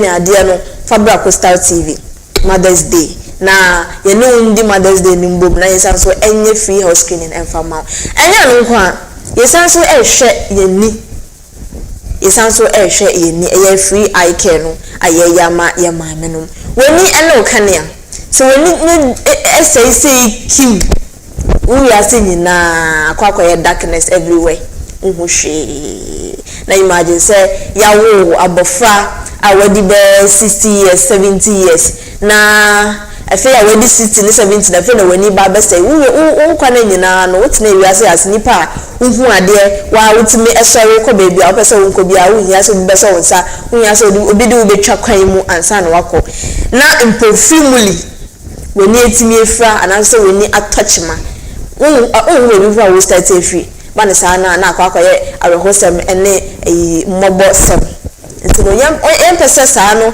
abeto ye maame phone ntino ntino ye say brani ye hwe wani ma wo ntise no so bibi krampo ekos wo wani a wo behu ne ntem na waso ano ntem na say be ya enko fa enifra emfa mbro enko say wani eno anti ena ye say Costa TV say Mother's Day no de bomodia na bedi ewo Costa TV be show wumpu na show wani o show wumpu ba show wani no so kai hu say surprise bi so ho what you say surprise no apart from the fact say you be ma obi kakra wo de be ka wano eja hofo abeso dia wo say ye man nsuo kakra na wonnom ti ebe ma nsuo kakra mo no enye nsuo keke nsuo ya taste wo ene solid ones so eka ho small chops ni ade na also so benya kakra e de apodwe se ne be ya wonantie ne ade no agya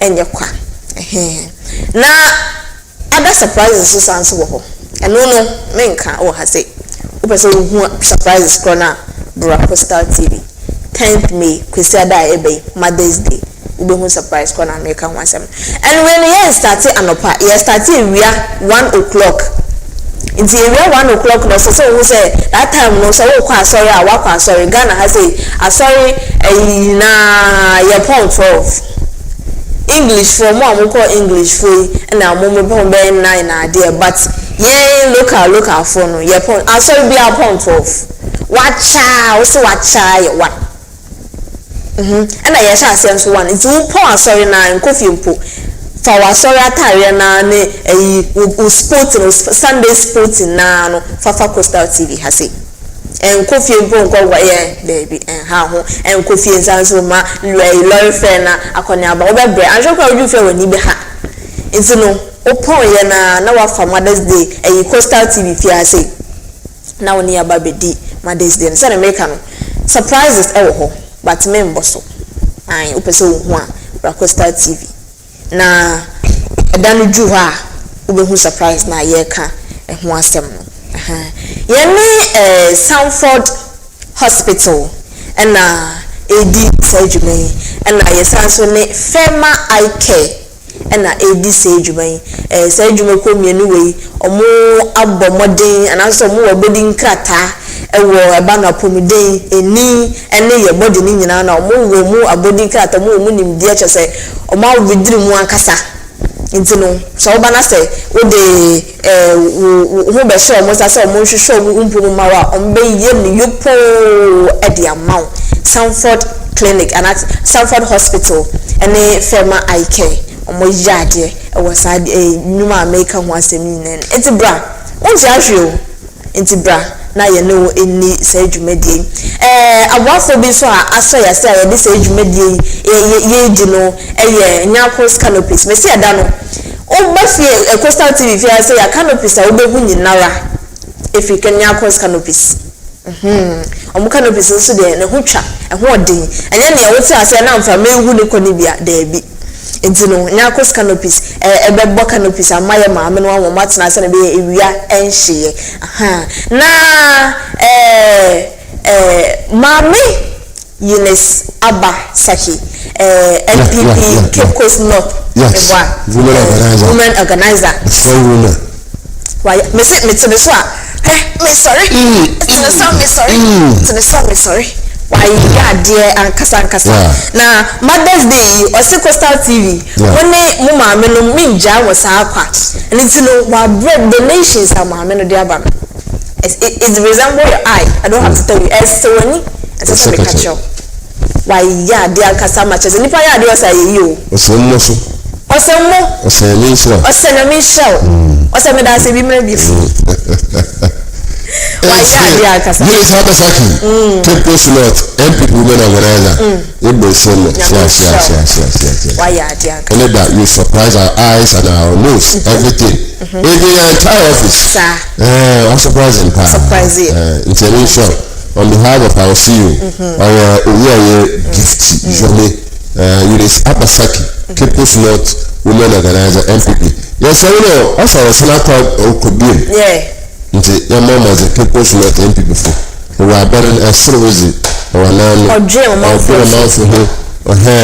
before that important start doing next day I'll out to the tell me beyond yes so yes Habasaki so papa one of my point to me too did you consider about tire chips sa na ye mama ni na the Mother's Day so papa in Habasaki maybe I will be an yamin show Yes, yes, Habasaki. Mama's na mo jano wana kwa mo try dia papa o. Mo na try ba no. Am I just mistaken? Oh, tell no sit. Yes, Habasaki. Or dele papa. Or timo or do papa. wɔyɛ le dwumadi biara nti yakopɔn ɔnhyira na nkasa Amisha no. Enti no yaka ne saa no na yeto saa fam samumra. Ama mo ma yini saba saki ne donations a wo yi enye kwa ode egu me office o.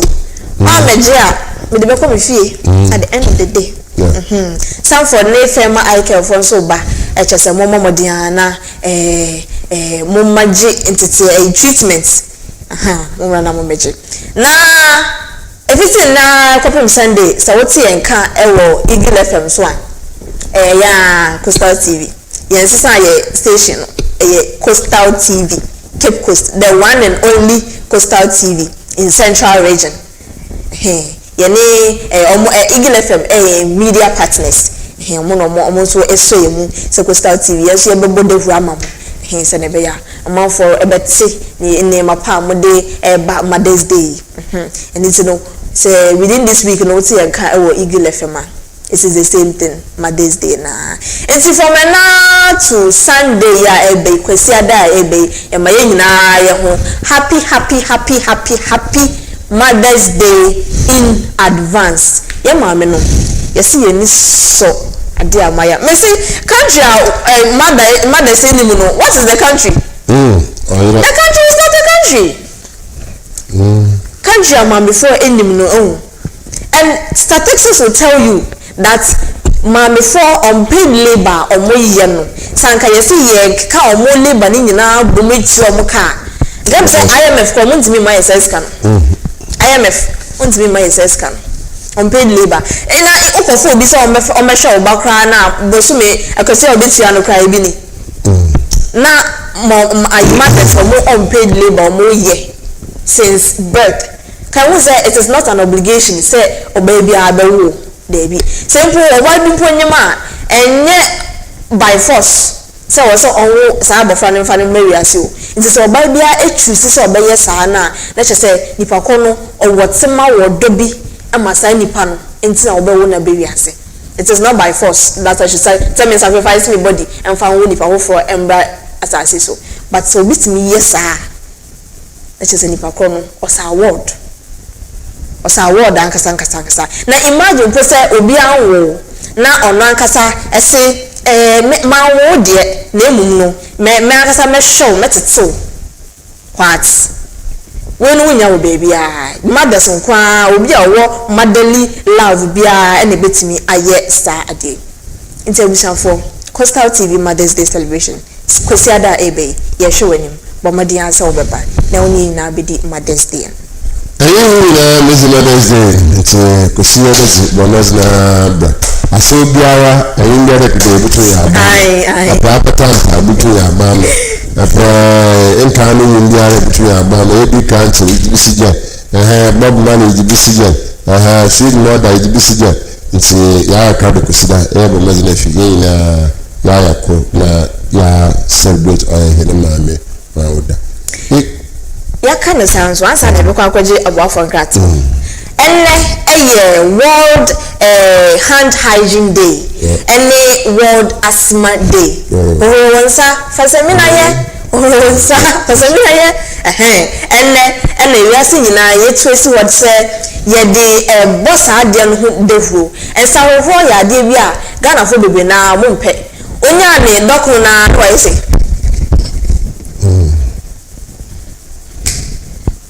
emwa nze na no ye momodin say enne eye hand hygiene day no ye momodin say ye be ma ensawo aye part and parcel of us me say me nye aduane no mentime ma ho me nsa say aduane me mfa me nsa nka e bia me de me nsa be share roba man nsa me because me nim ne ye wo me nsa ho ma betena ma de me nsa ka tables na de me de me nsa so ekunye me nim ne betena so nsa me ba betena be bia akotena ye no nim ne akotena so nsa na ba betena so onim ne ode ne nsa beto ho ansa na wo do nsa ba beto ho ibe ne pa ko na wo mpox ode nsa to so na to afa bacteria germs na de ho wonsa semina yo to nse keke enye we no enwa ho wonsa na fa semina ye ewi ase nyina ana ya no so ayefe no asthma edi nkofo nya papa eyare bi ye nta ente ho asem but ehehye nkofo ho Ai fe ye wo SHS no na say ye wo be punishments no person obey ya o say mathematic it's na e ma ye mu bibre na ye wo say obi ka say e wo asthma say person on fa excuse bi person on ye excuse bi for on person obey ye juma on person obey serving the punishment no person on use say yare no as an excuse but yare we ni yare bi a hye nkofo ho a I was say you throw more light on it. You bong defo. Na nkofo say e serious. Say ono bi edwuma o yere ono bi ofie no ka che so o asthma. Me treat na say na say we die. Treat na say na say we die na bi. En fa ne say e pimple bi aba be si nipa konenim. Na mum no asthma yare no say attack ne bampo na say nipa no obi ne nchen a it me dey how be brave e dey back.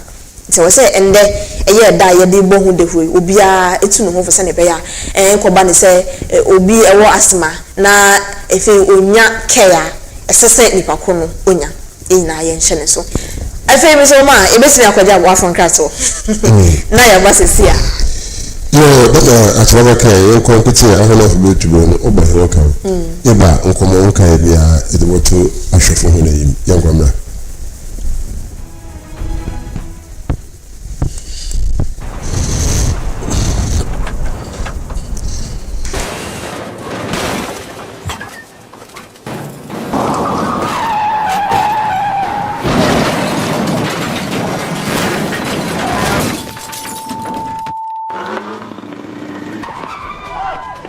National Petroleum Authority say, Mawo Bambo hu hia ukane. Ain't no, stay back and stay safe.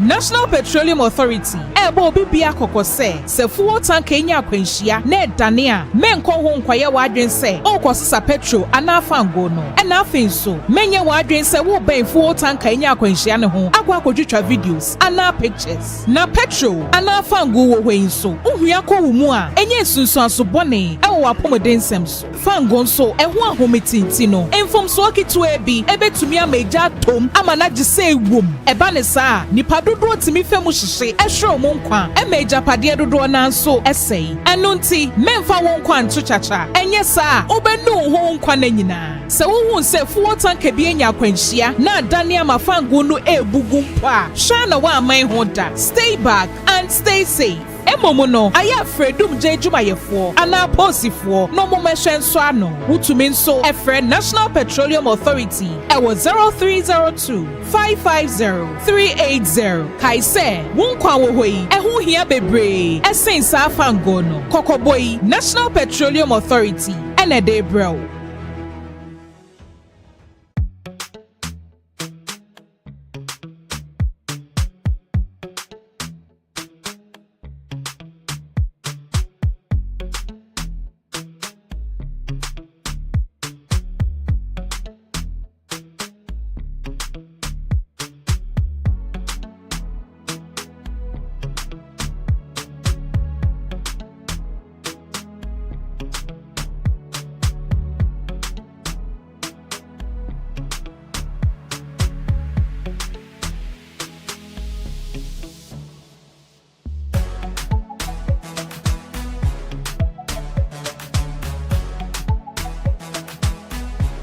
We sell gift shop, a place you can rely on.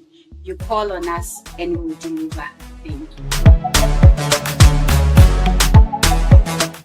Sweet mother, I never forget you. Ago Government, Coastal TV and the Department of Gender, Children and Social Protection at Kabum at the Mother's Day Jumediation Kokra Bremo on the 10th of May.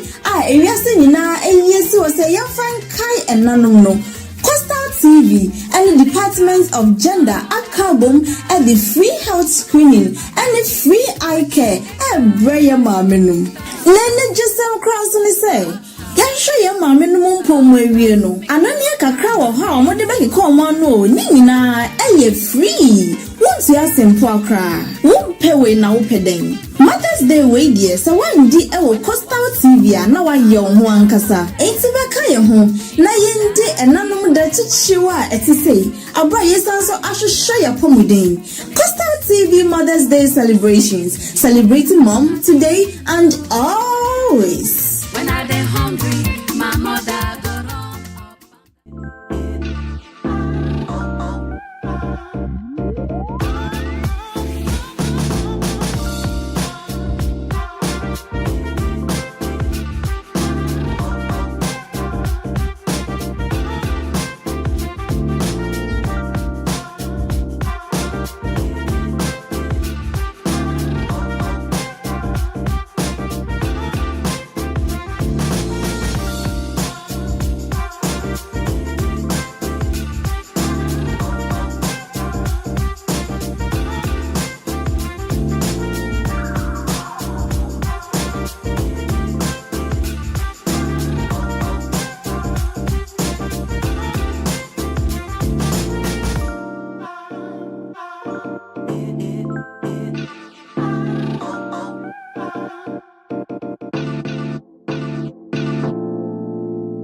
Coastal TV, Jumedi for Friday by Yatunde in Puntu.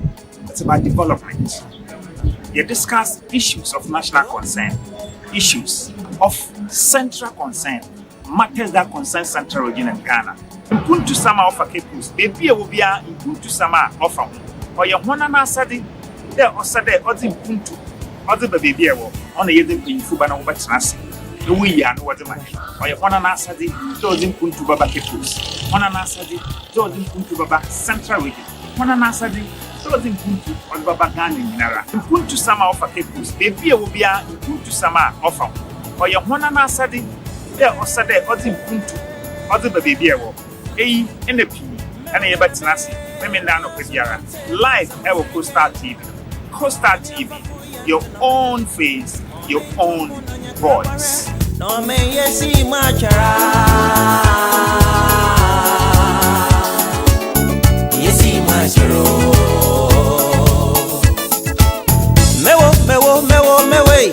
Viti taenya famuzi. Yesi mi atu me yendu baby.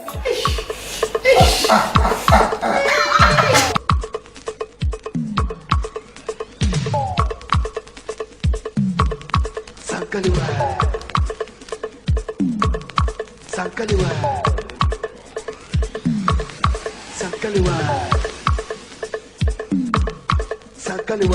Hey.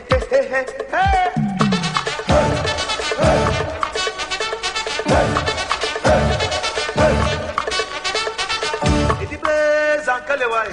Be na won. Be na mi pana. Be na ar. Be Sankaliwa.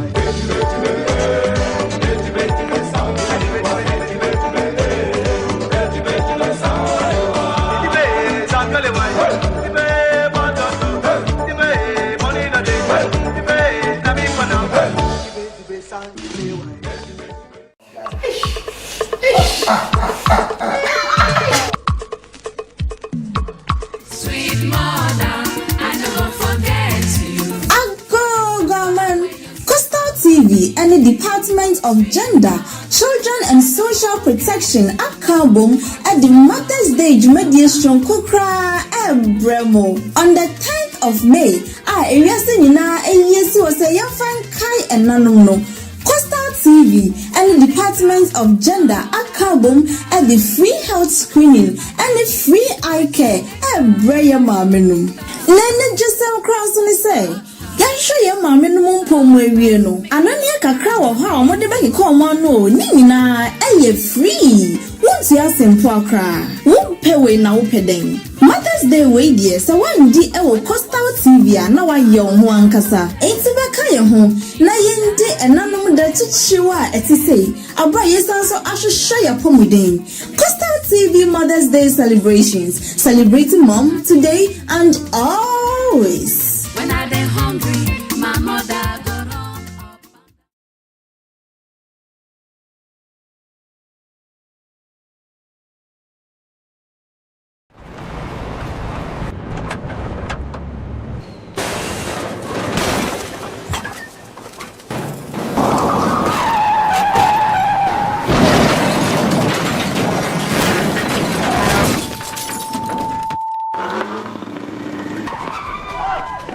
National Petroleum Authority say, Mawa Bambo hu hiya ukane. Ain't no, stay back and stay safe. National Petroleum Authority ebo bibia kokose se fuel tank enya akwanhia na edane a menko ho nkwaye wadwen se okosisa petrol anafango no na afenso menye wadwen se wo ben fuel tank enya akwanhia ne ho akwa akodwetwa videos ana pictures na petrol anafango wo hwenso ohua ko wumu a enye sunsu asobone ewo apomodensem so fango nso eho ahometinti no enfomso akitu ebi ebetumi ameja tom amana gise ewom eba ne saa nipa dodo timi femu hyehye ehwe mo nkwa emeja pade dodo na nso esei eno nti memfa won nkwa nto chacha enye saa obenu ho nkwa na nyina se wo se fuo tanka bi enya akwanhia na adane amafango no ebugu mpo a hwa na wa aman ho da. Stay back and stay safe. Emomo no aya fredum je dwumayefo ana posifo no mo mehwe nso ano. Wutumi nso efre National Petroleum Authority ewo 0302 550 380. Kaise wonkwa wo hoi ehu hia bebre esensa afango no kokoboy National Petroleum Authority ene de bro.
Make you no cry again, no.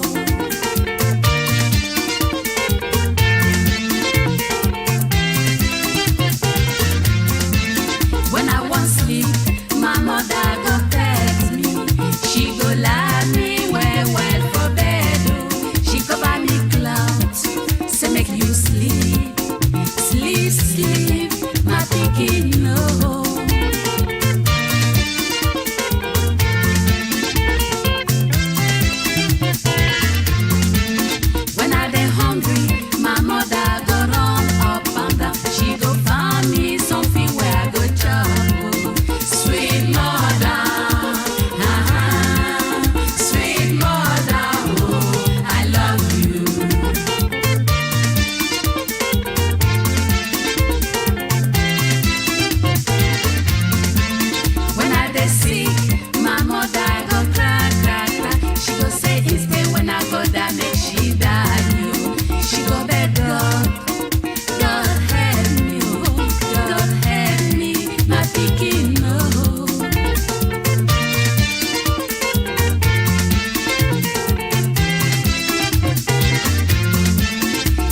No sleep, my mother no go sleep.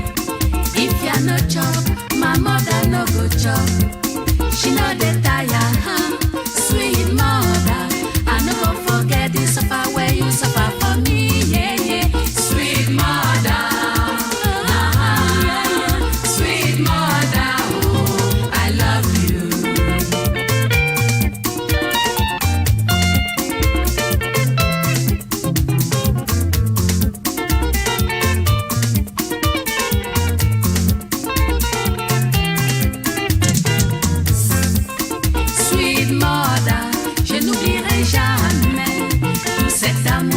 Tu as su me donner, sweet mother, je n'oublierai jamais, maman, tout cet amour que tu as su me donner.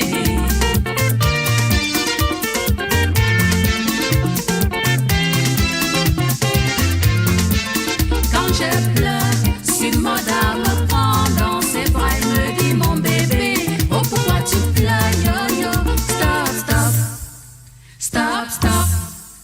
Stop, stop, et ne pleure plus mon bébé. Oh.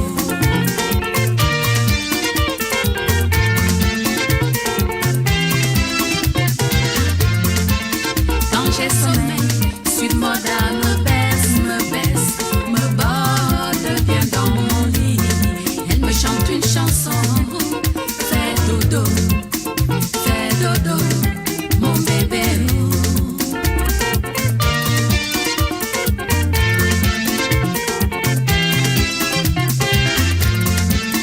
Quand j'ai faim, suis-moi là-bas un peu partout pour me trouver de quoi manger.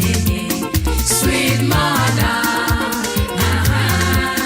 sweet mother, oh, je t'aime.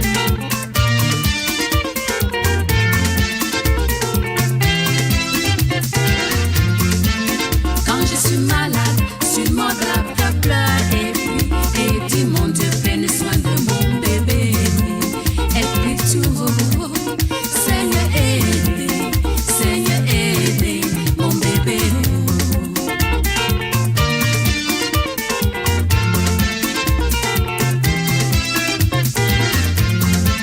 Si je ne dors pas, sur mon drap ne dors pas. Si je ne mange pas, sur mon drap ne pas. Elle n'est jamais fatiguée, sweet mother. Je n'oublierai jamais tout ce que tu as pu faire pour moi, sweet mother. Sweet mother, oh, je t'aime.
My sweet mother, I no go forget you.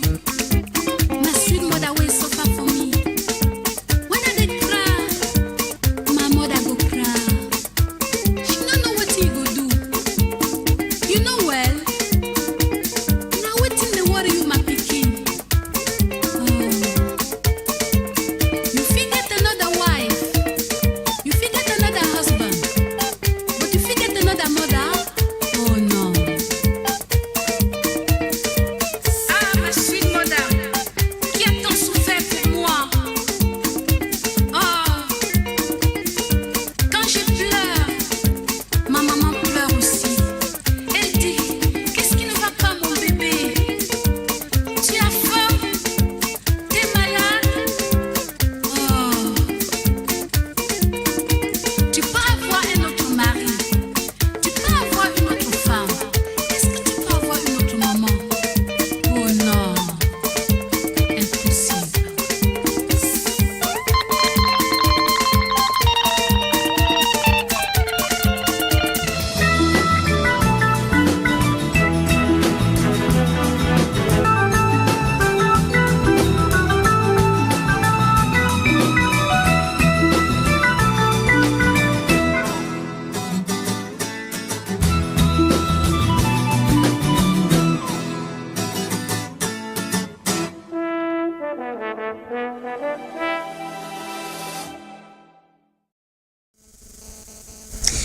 Sana yedi nka ma mo te ase ansa na ye kwa kwaje aboafo nkratso no ye ka che mo se ende eye World Hand Hygiene Day. Nsina me so sa anwum ne ma mo no hoho nsa fesa mi na ye enye we je ni bi David e wasa won hoho nsa na hoho nsa yi na ye bo hu de hodia na esese ye ka ho asem ye di hu nkomo ankasa na me de metimi aka ne minim e de achew na emum no ehia so se ye de health professionals e bebe fie ha na omankasa abeka achew ne ewom e bia me ka chew abeka se menye doctor na menye nurse untie ne America no but so what free health professionals na nkasa omanu a I was okay we no serious na mo menye fedi agro bi na ye ka wo ha sei enti enne no ye bode ho efa no ensahoho enye ensahoho nko even say wo baby enso ni hompo na wo use sanitizer ade na at least wo keep wo sano hygienic ma men kan sa enti no I was yesua de ebesua de no pay enti am ka sure say wo fidie no e da Coastal TV digital channel 514 and also say Facebook and YouTube na o share na unyi we fidie na emfi ho undu mo phone na o se channel no so san say o se san wa hwe ade nti no bo modern say oni e betena fiti say ye be pon program no na da bia me ka say ye pon program no bo na ye pon ye esan say Coastal TV dey 24/7 and from Sunday to Sunday from 12 a.m. to 12 a.m. Jumedie na yedi wo ha sei nti bomode anse oni ye betena da bia se ne be ya onhwe yenya yebusuani ba ko ha sei Coastal TV ebusuani ni ba ko no obo ebusuano enton no ba ko na ono na yenya no ofia sei te mo kai a ye ko ola na ye kasafa cholera ho na oboa ye me yenya nimde bebre efa cholera ho na de obekire ya enenso oba ade ni nyina nyina ye de ntiante nyina ye momodin se ye de yaso ebedi enkomo no eche na oye health promotion officer Cape Coast health sub metro ni din de no madam Adjoa Dofo Amoa me friend madam Adjoa ono na ye saka na ofia se ya ene no ba betwetwe nkomo madam Adjoa akwaba yanyu de bia me hu bia na wu glow na so ho ayefe sta o secret ye de me so that so me dapa ene no me nan so me oh really ene no nana ejuma na ka ho ze when the friends na so I think yenya longer days and shorter nights oh that in China dey achi ene fine I was so many no want to timetable cause ene fine cry I was so many because they be ambassador me blow me pemrada I was so many leave and I was say you know what I just said they say can ofia say and yenia just said the bia no ye to nsa frewa ogie so ye da se pa health of metro ye da se na me share mo papa first of bia obia no me chia me da se pa and ye ba be di hand hygiene once them me person me friend no hand washing because any washing nko na ye hygiene nti no me person ye nka no hand hygiene ho asem first of all say me din kan me bro so me ntimi chechim nti bia obe chechim ma me tie fo ate ase e kan hand hygiene no a e den na ye friend no hand hygiene no ye den yo nti mezi kan me chia me tie fo hina obi ajo so what kind of hand hygiene ma wo pa chanye de yensa ho a ye bezi ninyi okay nti yemfa yensa nso nzema horo a oze yareba ebe ma nyimpedua no yenyimpa de nyenensa no ona na yezizizi ona na yezi ye basically bibia nti so say yama ensa no ho anto especially na yezo kohena no a ana yezizizi a oze yareba bebre na oze bebre nti say yaka hand hygiene a chede yensa na ye bezi ninyi no ho asem na nde ye beka ho asem ensa ye bedi ninyi enema bebre wo ha wo say ye ndi nidi ye bedi efie ni ye bedi ye dwuma mu ni enema bebre wo ha wo say ye ndi nini dins na hand hygiene po ehun hia why is it important I mean make me a din enema bebre ni hand hygiene so san kan shada nya hwe ana nti na music kan kan no hia ne nsa no na ye zizizi ena se ye benya hoodze da azibi a yezu ko henu mu no ono ena o me yenya hoodze eya mpempi no wase bia wakada you are what you eat nti sana yezi bezizi ema ana oboko yemu ama hia na hoodze se nsa no ho ntsewa chede yezi yaraba na yezi ko nyimpedua ni mu so instead of the yezi nzema papa boko nyimpedua ni mu through the hand no na yenya hoodze na mum yezi fi ana yezi nzema body mum na yezi rokọ nyimpedua ni mu nyimpedua no so ye week a chede yezi menya hwe de bia eya mpemfu kada wonkwa a ewa baze ewa aze no no ze ma wonsa ema wonkwa kepade eze insa a oto is bezizi ana eze bokwa no So na ye ka say udi bibi ekọ mu a na o say won hofo won san hu say won san na hote ansa na wo decide na kọ mu ibisa say menye aduane na me ba bedi nko a na wo say me hofo mensa ana at what time da bi in fact ni papa mu no anka obeya every 30 minutes or dey hofo yensa every 30 minutes and e betua water bill papa enti na nde the kwabit ne bed no apart from in sahoho no was it BB so brain our friend hand sanitizers okay enti say bia nyi baby a insu wa ebetim apedi a hye wo ho ehwan anti 30 minutes na emia kakra na eza afa won san o san de ye na bibi mani ma ha ifi etwa ye ho ehia bebre ibi nyanem from a ye ho konye mu kra ifi wo particles ni bisutum ebeto hene nsa do anade eba hene nsa ho nti se enyi bebie nsu ha ebetum enya hand sanitizer ni bi na eza ahye ho na emia na eza haye ho nsa so onye 30 minutes na 1 hour mpa obi bekede no no the motor sanitizer power because ye mu bebre ye nta anyi bebie nsu ho nti bia onye 30 minutes kwa 1 hour bia make sure there ezi wonsa hunyi osande yensa ne yetumi zokọ hena no yen ka enko de mizimisa mpo akoma no ibinu so ha wakaka ho na roga so every 1 minute bia na nsa hye no ya so nkofu ntumi nje nti so oye wuzuba na no za oye de bia ma hand sanitizer but anade ode eta ehohoro wonsa e mo be ya emfefi nko bi wow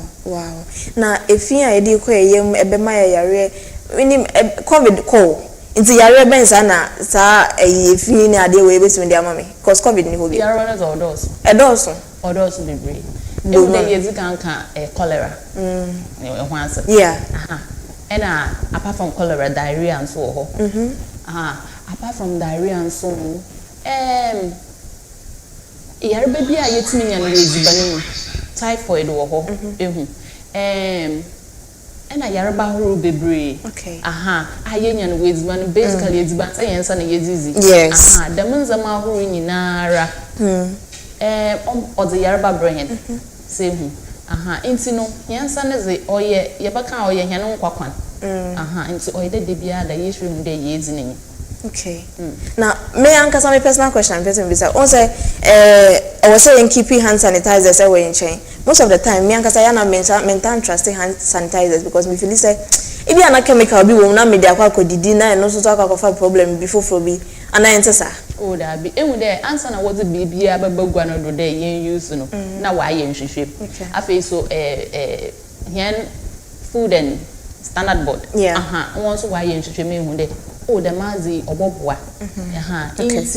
into hand sanitizer and what's in there say you use you don't put it the whole day hand sanitizer and put in a use use it for some time then now the baby and soon as seminar and so none so is hidden as alcohol once say who must but on your hand bonibia anything I was abogwa do they use no but it shouldn't be so much yem pensu na seminar so ne yede yem fa ho hore yensa ono so bobo afa o ka say yem pensu na seminar yem fa ho hore yensa no answer na maybe say some of the common mistakes and for when they are washing their hands no pese ye demonstrate enche nkofo nti ena me ba me boa me ho pan ahwefo ene me boa me ho ankasa nti no ye de no beto ho for now ba me bisa so say yakoye nkofo ade bia ye penentem ye kwa ejuma ye kwa school e obi ha meeting be very early o person penentem nko fie on kwa ejuma mu na ade ebi won so throughout the day be busy ama ejuane mpo ohun time awo so odibedi nti bo ha along the line na wa personals bi na eja enten na wedi ye ejuma as CEOs as bosses as teachers at your school na ade yes your contribution then say beboa hand washing and say hand hygiene way edimu various institutions mu na enkoye problem obi okay inzi ogamia ye the COVID bear no ejuma yes the baby almost one boy na about okay na COVID ko no obakada ya ato ye na adwene enyim baby a Veronica bucket ni mpo fi ba eboko office bia na ebisi wo eboko school bia like them attitude and them suban they didn't na yen fan back Inti ye be share bosses awo adwuma schools, headmistress, headmasters, even education service, una wo hwe ho nyina de dem Veronica buckets na was there no COVID time no. Wo ma yensan so nhye mukena. Say hu. O san there. So when you na obepin o de kaya no say. Office bia na yen fan de Veronica bucket or so do be there 3. Tissues sisi wo seminar wo kwa. Bit is a bibi mpo baka cho de we don't know romance. But as in enwi. Sir. Into ezibana so man e reason. Nti ye best stress say ye botuma and I think they botum because COVID time ye ti ma ya. Then na ye nti mo ntua do. And ye be che no so a ye dem no wan ma COVID yarba no wan so what say. And onto them. Last time America san about cholera no we can the same thing there. Yes. So ye dem ba no approach cholera. And cholera on so what say. Dem pepe na o de ye ma yarba hu nyina. Yeah. So yes, a hand washing, ye need to wear juma. Penny bia away jumem schools institution as ye need to wear juma. Then no, at least more provide one Veronica bucket, ACME office, ACME school, ACME classroom. Me bisa we so say nyare na ye ka ho asem ni nyina no eba no all the other sickness and disease are hand washing. So one wash on sa e betumi e de abaye so no. Se man wash me sa na se me di bibia en se mfata na se me e betumi me person me bisa say it me ma communicable disease na apart from the ones na betumi affecting me ankasa personally no. Okay. Se cholera or communicable. Ani menya mezemensa ho fi e bia yen fan there. Enyim de bi no mo ha wo cholera mbo aba no nso onya won hwe yes on affect mo jemba sen home very good ba bi no so ho affect on ti yemfa na me cholera na me ke jamana me ye ma horo mensa ehu na e bia me kitabo fruit na afre bi mama me mbie na mezema na da wo de amono abasem no obesi ebonde obenya nkentendo wo nti safra na nyi bamba na de nehu nemdua na nyama otum keep cholera mbo abana ebon na afezi yarba azem so onya ka nyimpa krope na chere oruko because afraba na o maame onyene maame bezi nkita ho nti obefi afraba no ho nso akwa no maame ho you see so it's going on nti na ye hye nkrande ye hohoro yensa especially amaamefo na mo na wonua henezi wo handle henezi ba no ebo news bana de hohoro nsa ebe ma ubez bana de hohoro nsa ne diaper de hohoro like virtually everything I ba beye for humans no and for one person won no de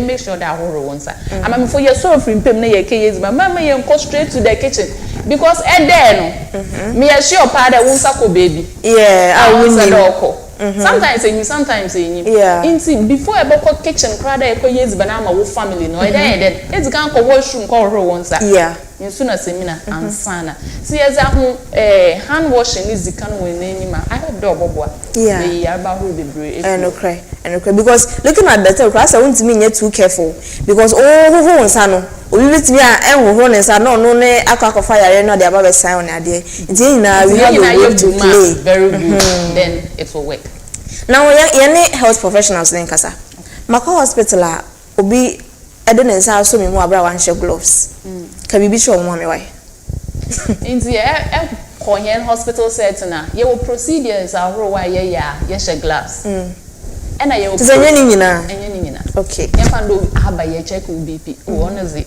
on share glove ono e normal we check BP am okay e bia wa aba o check wo temperature ono so on share glove be bia aba or be ye obese wu kramo ono e do share glove okay e bia or ba abomo infusion ono so o do share glove because obe e bia collab what show mbojem o de she nti ye wo protocols e wo hospital and aba na wo ye bibi wa so mu na wan share glove e bia that one is not part of the protocol but under normal circumstances no nyimpo show no na so im do e do bo no ho ba nti baby a protocol no share do e de o share glove o be share glove wow okay and then I think me do na say omo share gloves I say me share which one they are doing e bia na enye bibia ye serious bia sa good now we edu no mpacho me say me pemensa wo pa every 1 minute and then enso ni ha say na first na water Ghana water for ehu ye mo bona mo ma enso ni de me kana me ka je mo say mo mbie pipe no na enso ni well and every 1 minute we be hu na me gina sink no This is my age and let me just but I may not be doing it right. It's no Philipmesa, Pasha Shamia. I need you to help me pick my accoutrements na me de buy no. For my na madam men share me the way I miss our home mensa. Oh hand sanitizer so ho enwa. Okay, enti me so madam so ne bag ne ka ho. Se ne be ya. See, me want me tissue ha say me di nsuo buy nsuo no kra my mini label no na. E china for adverts na de eja. Enti no me soap so ha say. Okay. Enti pasho obey you hand sanitizer na so.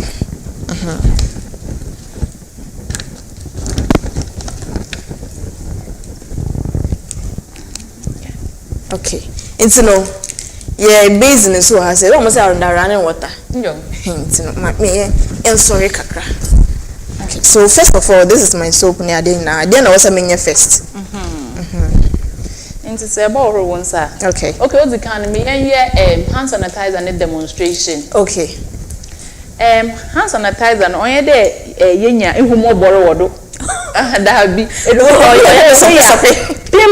Kitty be no that and some kakra oh no ya ma onduadua like holes no mu ye into say where or dey way sizable mom dey mo or ya waji wunsa no mu nyina and every 3 days be better be then na arab wunsa together. Okay. Na aba. Okay. Arab wunsa na echi we say she na there. Okay. Area aba sanso aye dey area na interlace. Okay. Na arab together. Na eyi na afa kokomoti no na etwutwu ho. Afa eyi nso na etwutwu ho. Area wonsa enwu bebi aro no wo. Very good. Na eze etwutwu wunsem. Na aye bi nso ama nsakro no. Say hu. Area na arobo wa hanso rest inyo asana arobo wa hanso dem obey edu no bodu bia baby inse we dey say efa na kakra bi pe that wouldn't work inse wi a na aka wonse nyina ene mu ye di james o ye di james akasa inse wi ne dama na ewie ehu say e wo tissue wo ho a ebetim afa na so ebetim eja no no kra onkyere na wa ye de alcohol na ewu very good inti no betim aboa eku mboaba almost 99%. Okay. If you want some, okay, then you are good to go. Epede ezizo mepede ensani ye bia nezai epede obi so ho no a dem am can every 30 minutes opede nensan we need so ye keke. Yeah, I mean e bia lejuma oye no so nzame minaze nti ye ne dem na na ewi. Okay, nti say ye bohwe hand washing so nti hand washing no e bokwa na liquid soap na da ho de do sa nti efa wo liquid soap usemi no mbo na wa ba me hwe ni bebre o nti efa liquid soap na ehwe egu nsem na arob no wo nsem hina arob wo nsem dem na aba wo nsem echi. Okay.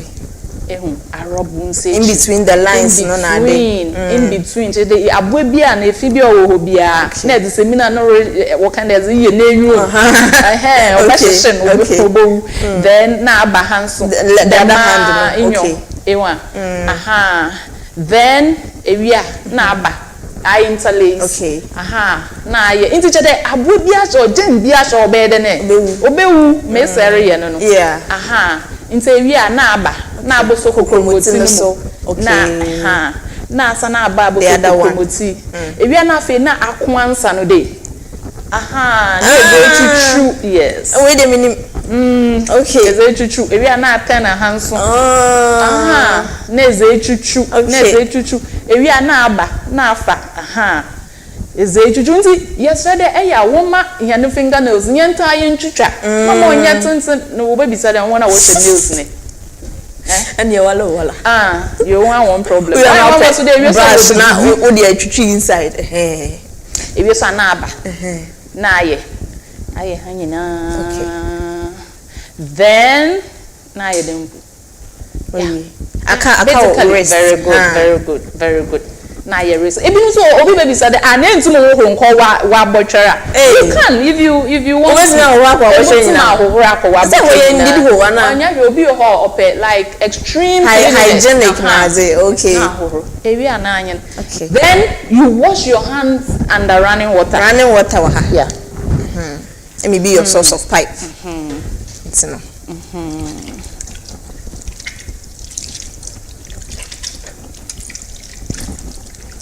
enye nsuo na yasa gubo ni mu bi won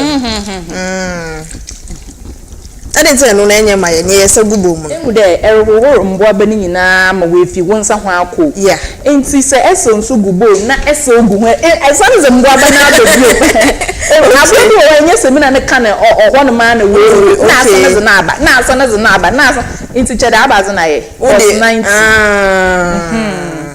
into na yepede eye na under running water na mbo be ni nyina ye de na efi wonsa ho ewia ewo wo tissue wo ha eyi fe na za pepa wonsa na da dab wonsa ho kama obi so ho ni tissue nte bi o napkin no ozi be mesa wo use no ebi o ho ye public napkin obi azuka nsa ho nye nkranhye into na ye hye nkran de won fa tissue mo won fa ye den won fa mbesi ho okay enti se wo wan kasa wo fie za wa wo napkins enyi me say use na ebotu me use and say for health institutions won wo adeke bi wo why design bibi wa bobo towels no very good enti asen we to krat wo etwi towel no fi hope na eza papa on say wi na eza egu dirty inside or towel okay the trash bin very good but say sometimes we'll use tissue.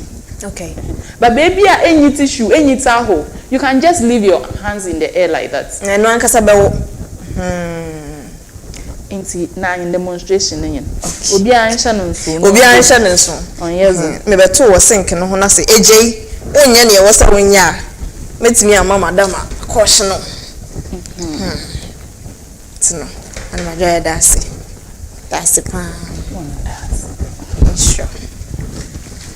Enti ashofo amoshe ensa hoho na ne yedo Philippine dase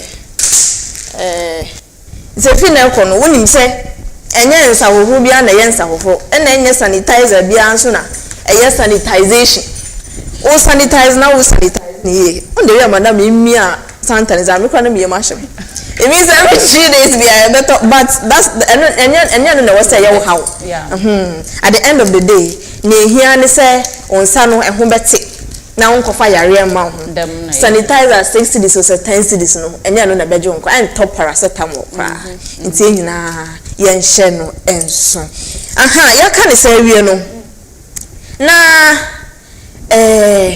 Madam Ajwa baby eju no I think in common ankasa important ones na ye die wi na emu no onse me de ma onko abra on ma ye take forward of advice omo mpo omo sa ohro na ade no at least obi a wan beto interview na so from the beginning to end obana so beto end ya also ohu ne ye ka ho asem enti no ye be hye ye na take phone kran de one time ohro wonansa say ebia insu nyi ho a yebotumi ya ayedema okay fine ebediza make sure that ho wonsa eko gent and ladies ba make sure that ho wonsa okay amamefo no wobonu eziba na yesra won ho wonsa na aroba no wo monko fom because if it tum ko cheshe ho pa okay afen so mo frama no fi school ba first thing yema won ho wonsa ho ansa na wo bezi bibia wezi sanko e possible mpanka afraba do fi school ba ongwar okay but e bia yebaka de nsu seminti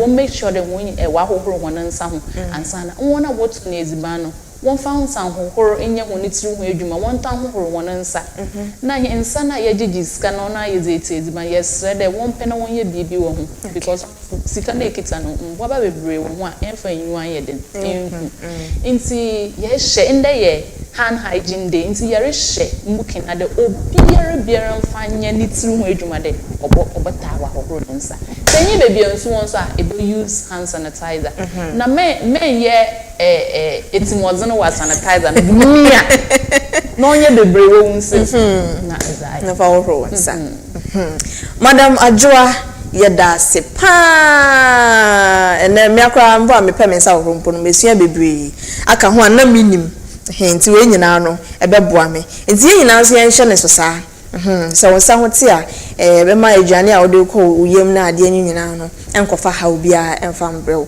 metaa ka sɛ sɛ obenya nkwatente a pomudin ne mu de ana ka bompa for going too soon because eno eye worse but so won kwatente na pomudin wo mu a ha what a life wo be enjoy yankasa nti ye nyina ye nhye ne so na ye mbo ye ho ban saa every yare bi a obetimi a prevent na akwa akoba na se usika koko sika kakra da wo nchen no na wo de to nu ente se wo to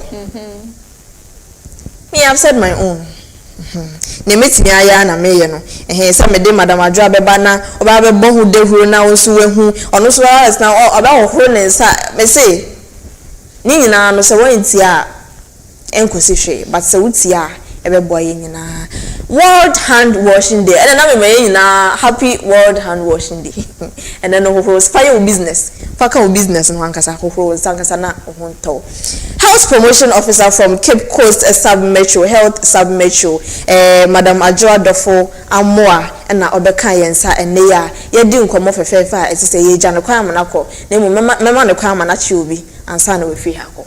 Okay, in the media me director Ofusu and my boss Bra Festus. Okay and Madofu nyina okay yo obi anso ejo so Coastal TV etefo nyina so da wase ene ahwefo nyina so da wase se obekansa enye hand washing nko na enya enne medi kan ka che mu se ye create awareness so ewo asma ho nti ma ye twa ye ho na ye nkomra ye ba ye de no so be hyehyɛ so.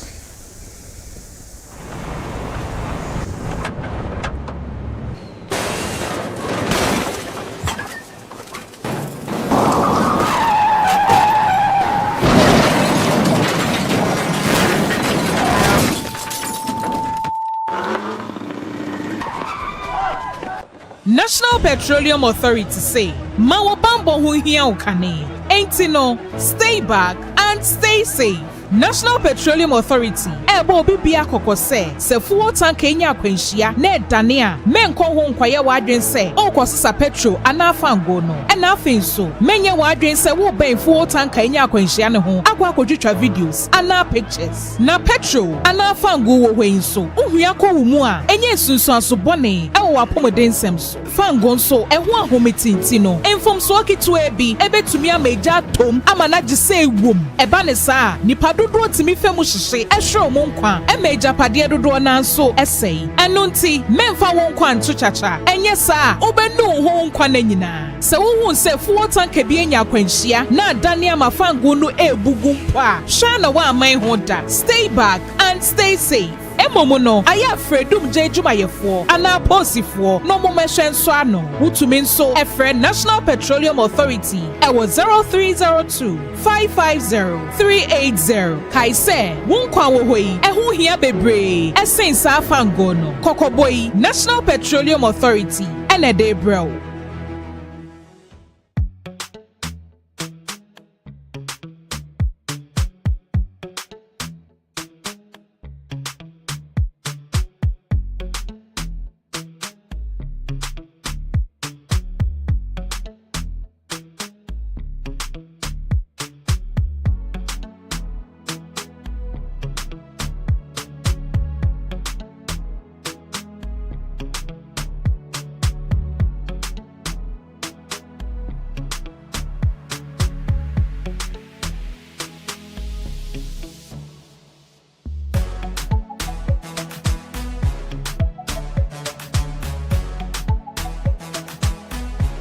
We sell gift shop, a place you can rely on.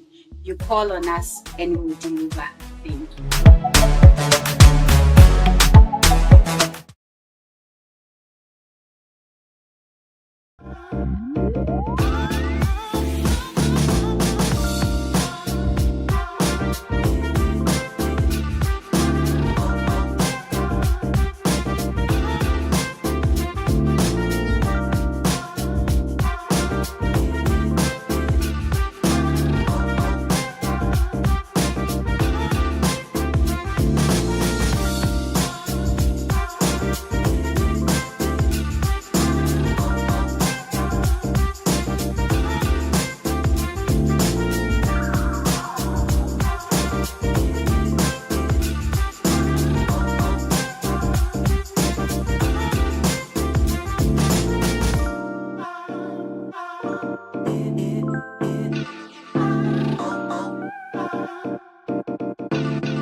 sansa mama kwa ba Coastal TV Morning Mix Tuesdays edition na uguso a o hwe no na obehu ye ewo digital channel no 514 and Facebook and YouTube nyina so no obehu ye ewo ho ye di kan akwa ho ye nsa de seminar ye ne ade anti ho mpo de mensa akwa ho biem ya kan ye be ka kire onipa ba fast 79 na mwa na baby adwi ye ba di asthma eho enkomo me sure say what da what ati say ko focus na we dey asthmatic patients na we dey oye say asthma na attack aba yenkoto inhaler na de what ati baby na ebi mmen wonti no unhu ne ye ka ho asem na nkasa na so wankasa wunya ebi nti no onhye dan hu ade no mpo ni seriousness the way sitie nti ene no tewaso na bi wani ho na hweye se ne be ya ubehu ne ye ka ho asemi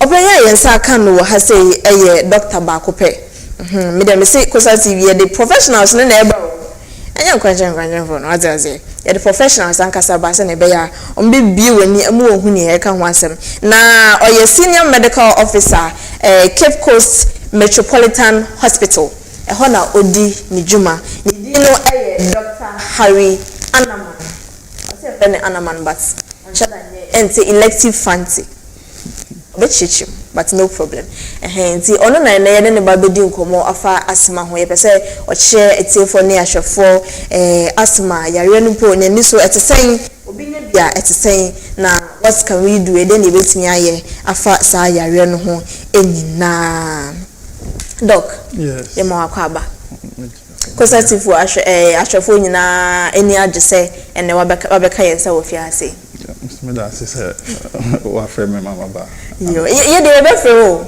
uja ya every 1 minute bi ya be fro ye bibi a wo say ye fro pe ye be fro mate nti ene me wo say me njo na ba tene be ya bibi anya na ma fro okay ye nkomo ye ba bedi ni ye asthma ene ye ba bedi ho nkomo say me dey kan na say for bibi na ibi no mate ibi no program bi da but omo nim dey wey see serious because omo fan dey say pimple e ba be see wenim we dey say asthma asthma say e kan asthma yare na e dey okay first of all mami chao etiefo nyina obi ajoso and especially the good people of Cape Coast obi ajoso and actually every first Tuesday of May they see our asthma to celebrate asthma. Okay.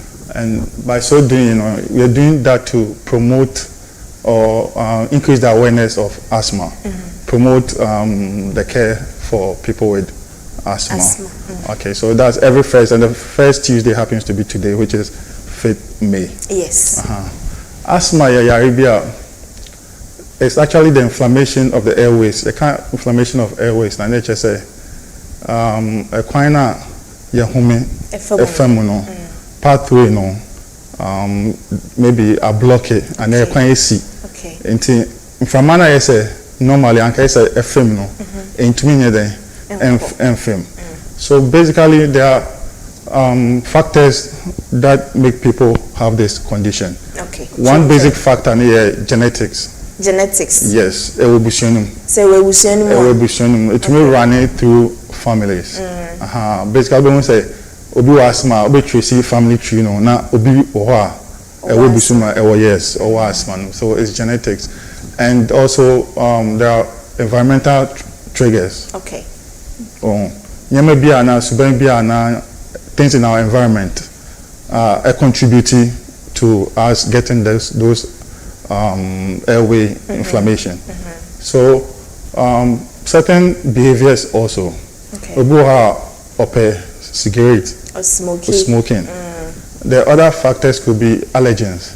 Okay. Allergens could be pollen grain. Obuha won't say nifi or flowers be trees be they contain pollen grains, which most people are allergic to. Sometimes so dusty roads, the environment, obuha or asthma, but he or she doesn't take into consideration the condition. Okay. Now, maybe wakotna kwanya no so ton. Ade while the road is dusty. And people also entertain pets. Pet bit is a Oh, crime, cat. Okay. Okay. Okay. And also, more skin we know. No. A bit to me, a trigger asthma attack. Now, the person does not necessarily smoke, but he's in the midst of people who smoke. Okay. And another thing is strong perfumes and scent. Detergent be I know a thing. Wash it, they don't dry it outside. They dry it inside. That he or she is predisposed to this asthma now. We be kakana be trigger. Okay. So these are basically the triggers that causes asthma. We can talk about how it presents. Obua estatia sena jina home we here in siso or kasampa on to me make it a complete statement within one breath on to me on humia in siso na kuma chest or complaint of chest tightness, chest tightness, I say heaviness be on to me or breath or or breath. Then obi wa cough and obowa. Most asthmatic people know something called nocturnal cough. Okay. And yes. So it will present with cough and tightness of the chest. Will be overcast complain of chest pains. Okay. Then wheezing. Wheezing over to sound be original now I say that noise. Inside one. Yes, exactly. You will get to hear all those things. Okay. So that's how typically they present.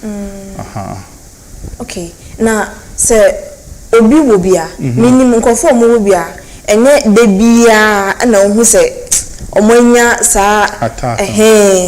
Yes, they were mild, moderate, and severe. Okay. Among the severe, they can get attacked any time, any day. It doesn't matter. So trigger crowd or say no. The list of the triggers because it. Okay.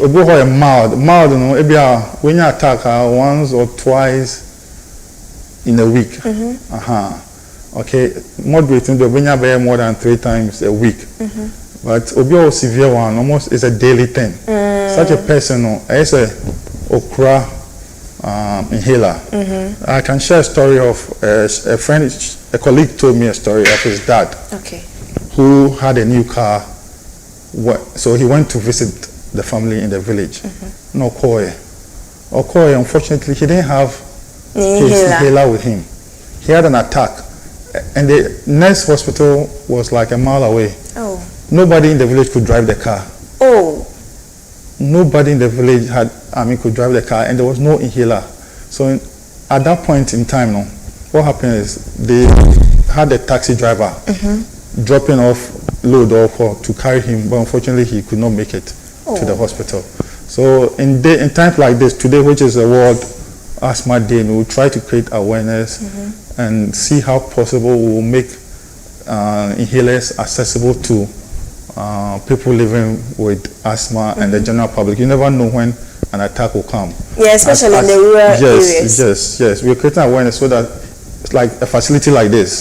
Maybe more first aid. In case of anything, when you're visited, you don't know whether he has it or not. Then he gets an attack. At least the first aid will demonstrate to you how you can help. So this year in particular, we're trying to create that awareness and also to make sure people get access to first aid when it comes to asthmatic attacks. The way I say a bit more being quite free in Sano. Cerebral mortality rates relating to asthma, is it high in Ghana? Has it was sure? It was sure because most of the times we got facility salbutamol, which is one of the first line of medication. I try my patients say on cotton relatives on cotton bra. And so the Ghana Health Service and all stakeholders are putting in place measures to keep all these situations. I know we enter and see your society. Apart from Adria Obo, you see a friend say. Salbutamol. Okay. And inhalers, just a baby and then say.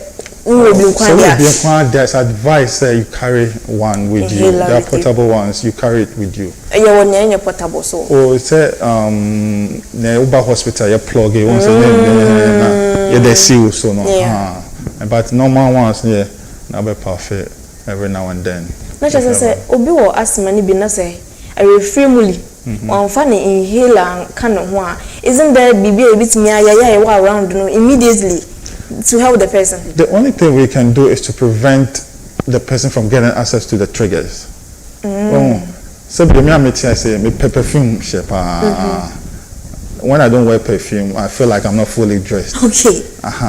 But my work does not permit me to bring perfume to my. Okay. I see, because I'm dealing with patients. Any point in time, I hear for Beba. You might not know who is having asthma. Yeah. And obi asthma or the obi neighbor hospital. But I mean, doctor and my perfume. When I'm wearing a perfume, Oba, me scent alone. This perfume scent alone can trigger or not the I hear for that trigger. I've seen one before. But trigger that person to have an asthmatic attack. So health professionals are not advised not to put on those body splash and perfumes when going to work. So as a family, how we can prevent is at homes there should be good ventilation. Okay. You're making sure say from ebefa yendem. That's like previously stated say so you see your ma you have tower bonting. Yeah, tower inside. Have tower inside. If you are in a house and you're smoking, make sure you do it outside. Better still not to smoke. Yeah. But you know, there's a study that even those who are around you when you're smoking, they even are worse off than you smoking. Yes, yes. So you should avoid those things. And also, some other conditions mimic asthma. Okay. Some things like GERD, gastroesophageal reflux disease, or ulcer.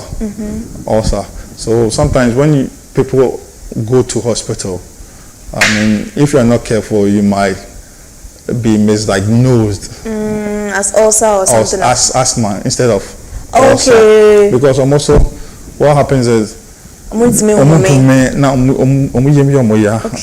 so pain is basically here where the diaphragm is. So it might be misdiagnosed as ulcer. But one thing that would differentiate it from ulcer is that once you're given the bronchodilators or the medicines of asthma and it relieves, you're relieved, then it should be a positive sign that it's more likely to be asthma. But there are other investigations that you do, spirometry and other stuff, chest x-ray to rule out other diseases. That's the thing. Okay. What you can say you fear, you making sure say if you know and I said I show from a phone na there and then be me bit me and so once flowers contains pollen grains into all obino ways or get where you should bring your mind to the flowers around. So with me if you are is very, very good. Okay. Don't let us entertain pets with people who have asthma. And as I said, if you stay in a dusty area or whatever, try to wear nose masks as much as you can. And avoid anger, emotional, other things can trigger it.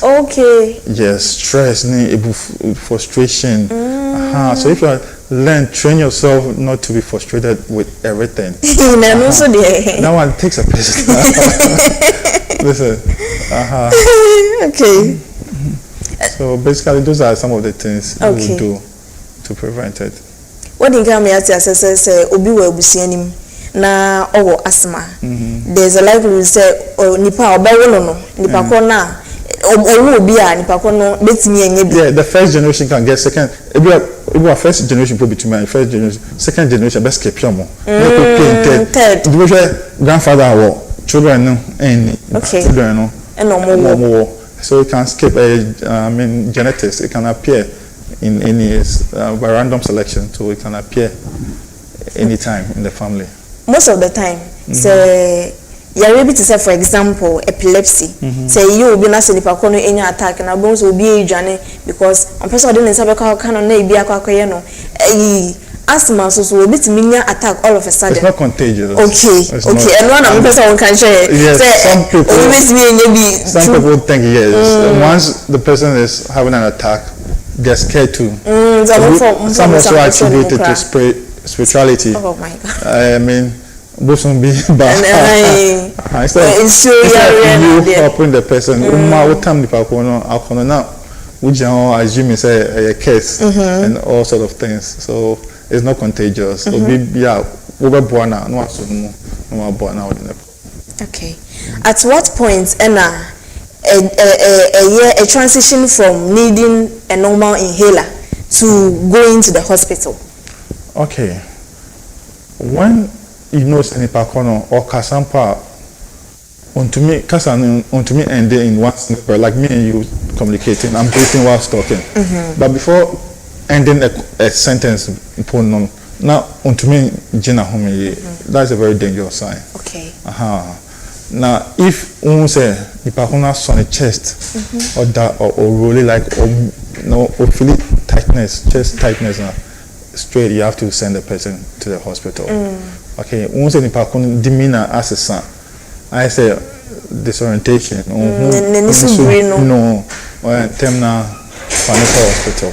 All these cardinal signs are straight panical hospital. So at that stage, you know, inhaler no cry inhaler can help. So you start with your inhaler, but then once you see those symptoms, proceed to a hospital for a medical checkup to be done on the person. Doctor be in the chest and won't say clear manage man after 30 minutes no more check him say clear. They will keep repeating for a couple of times till the chest is clear.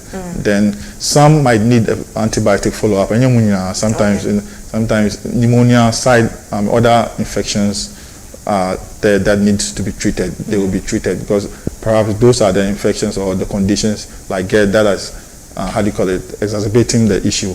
Ways into cardinal signs or send the person to hospital, but don't forget your first aid if it's available. Now the amount. Okay. You will complete cure for asthma, and as I say, this is a manage. We manage asthma. Cure be anyhow. We manage asthma. There's no cure. Ish. Any idea? Sign it here. Wow. It is what it is. That's just any idea for a bit me because yes surgery being put to clear your airways and everything. Nah, be one can that man. Treatment also because any wedding and asthma one basic health Ghana health. I mean insurance cover anyways. Oh, nice. And let me use this opportunity to tell the public when register more health insurance because you never know. So we will say medium register by register. That belief is strong. We should make it an effort to register our cards so that it can come anytime. Funny enough, interesting enough is that rich folks that are registering. Sebio quote and quote. And they hear on pono omude omunye edu ho anafe abe oha. More register more cards and do what is needed.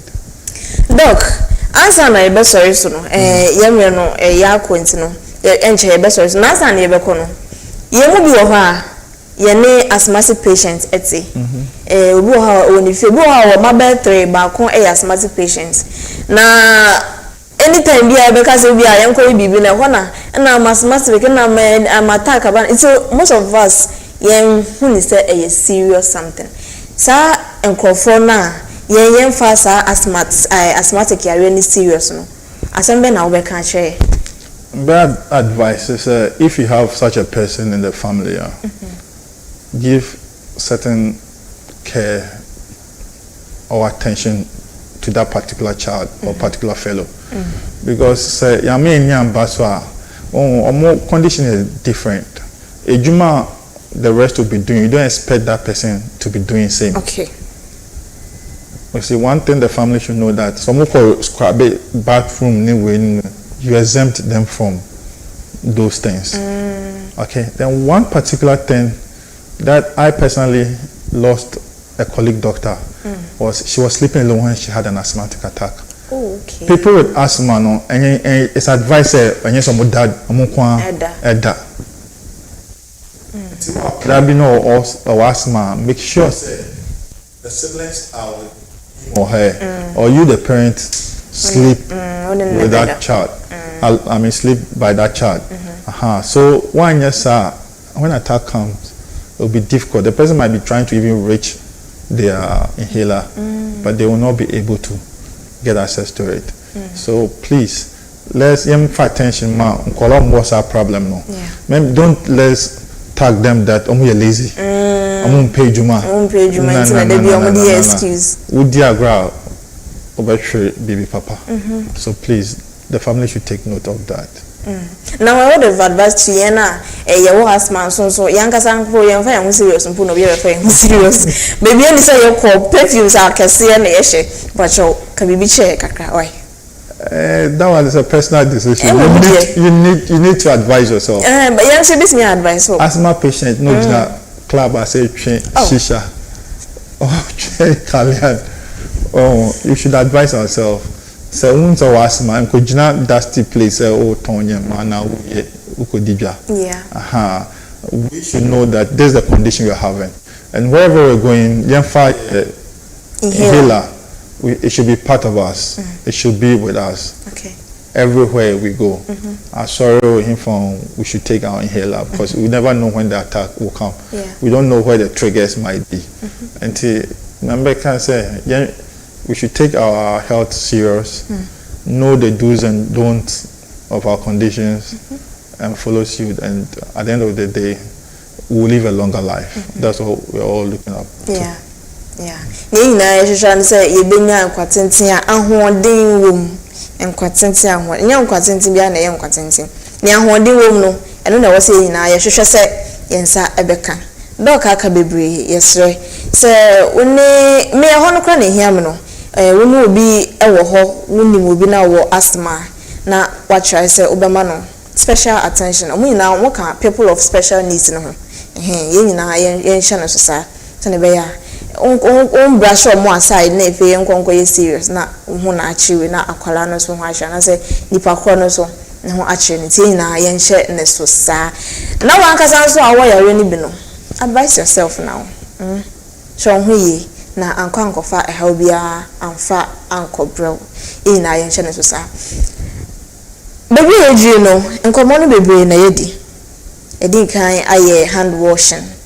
And hand hygiene, my main cancer, and yes, and so I can't asthma and once them.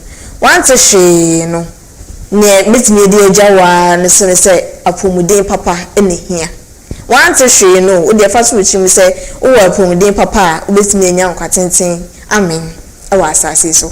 And one also said, yeah, boy, who buying a free yarrow. Your rabbit say asthma, if you are no only choice, yet the war, no problem, but born who buying. Senebeya unko sugar minimum for more asthma but many do 60 70 there. I can attest to that myself because minimibia it is so sure who you are and ya dear bibia ebeyo and one year na ye hwehwe Coastal TV morning mix jumedie Tuesday edition no and one na oguso a wo hwe no safe na wo join ya kai say channel no digital 514 na obehu ye Facebook so any YouTube behu ye wo 2 platforms na sinyina na chese onso wehu na eko na osaka link no so na wache ama obia so ehu bi ansa na mekono mama nsanso enkairo se Mother's Day yi se wamba Coastal TV a mini baby a obeko me anka say the me chere baby a obeko because Coastal TV no all in one package ye celebrate enwa ye party ye didi ye num ye yeso a yesanso ahwe ye pomuden can you imagine what I fan obenya ni say onya no baby a Coastal TV nko a Mother's Day di enemy Sunday we ya o me ka 10th baby na odweze emu Sunday we ya and ye this Mother's Day Coastal TV ha say ya onim Coastal TV a wo de bra pedu odu interbeting junction ha bisa say ukom Morocco Park onya du Morocco Park some organizers bu o ka che mo say Coastal TV on Metro Coastal TV Studios. But more than a boy has say, na ya know Indi Enkita home. Doctor, so can be been share. Oh, Mother's Day, in person we use this opportunity. No problem. To wish my mother, Madam, provider Amico Killer Anaman. And I thank God for her life. Yeah. I mean, she was battling some 1 or 2 maybe, but by God's grace, she's fine now. And I wish you happy Mother's Day. Happy Mother's Day in advance. Happy Mother's Day. Yeah, we do. Coastal TV in Ayado. Thank you for giving us this wonderful doctor. And now Baba share about asthma. Yeah, that's happy Mother's Day to you wherever you are. Now me can so now me so can be say Mother's Day Coastal TV, yeah, free health screening and free eye care for all mothers within the ages of 60 to 70. Oh, one na be ofie wo ma me wa se wo auntie pacho fanebra na yendi Mother's Day no fe na yenyina yenya apomuden yemfantina asase so enche abofo so ya say enne no National Petroleum Authority omobo de musan so dwen ya pomuden hu nti no mo se petrol tanker ni accident en ben hu san say o me sa diesel ni fuel ni ade no ko mu a etimi ma o ahwa benya asthma ebe so ma lung disease na ade a ensem fata nti yam nyina yam mo ho ban say onye petrol tanker binya accident a wo men hu onkotwa pictures onkotwa videos kan say edi buma gone too soon nti na yan hye ne so sa ya fa accident bi so ema diesel gift shop ono so say opa achade de ama odofo bia abra hoye na onsa beka the Taste Kitchen Services Abra Market o say nka che o say adwane papa nyina headquarters eno no uju ha adwane bia opa bia no onsa ebeka Kofi Apon cluster of stores ho na obehu the Taste Kitchen Services Men's Hardware and Finishes or opposite Cape FM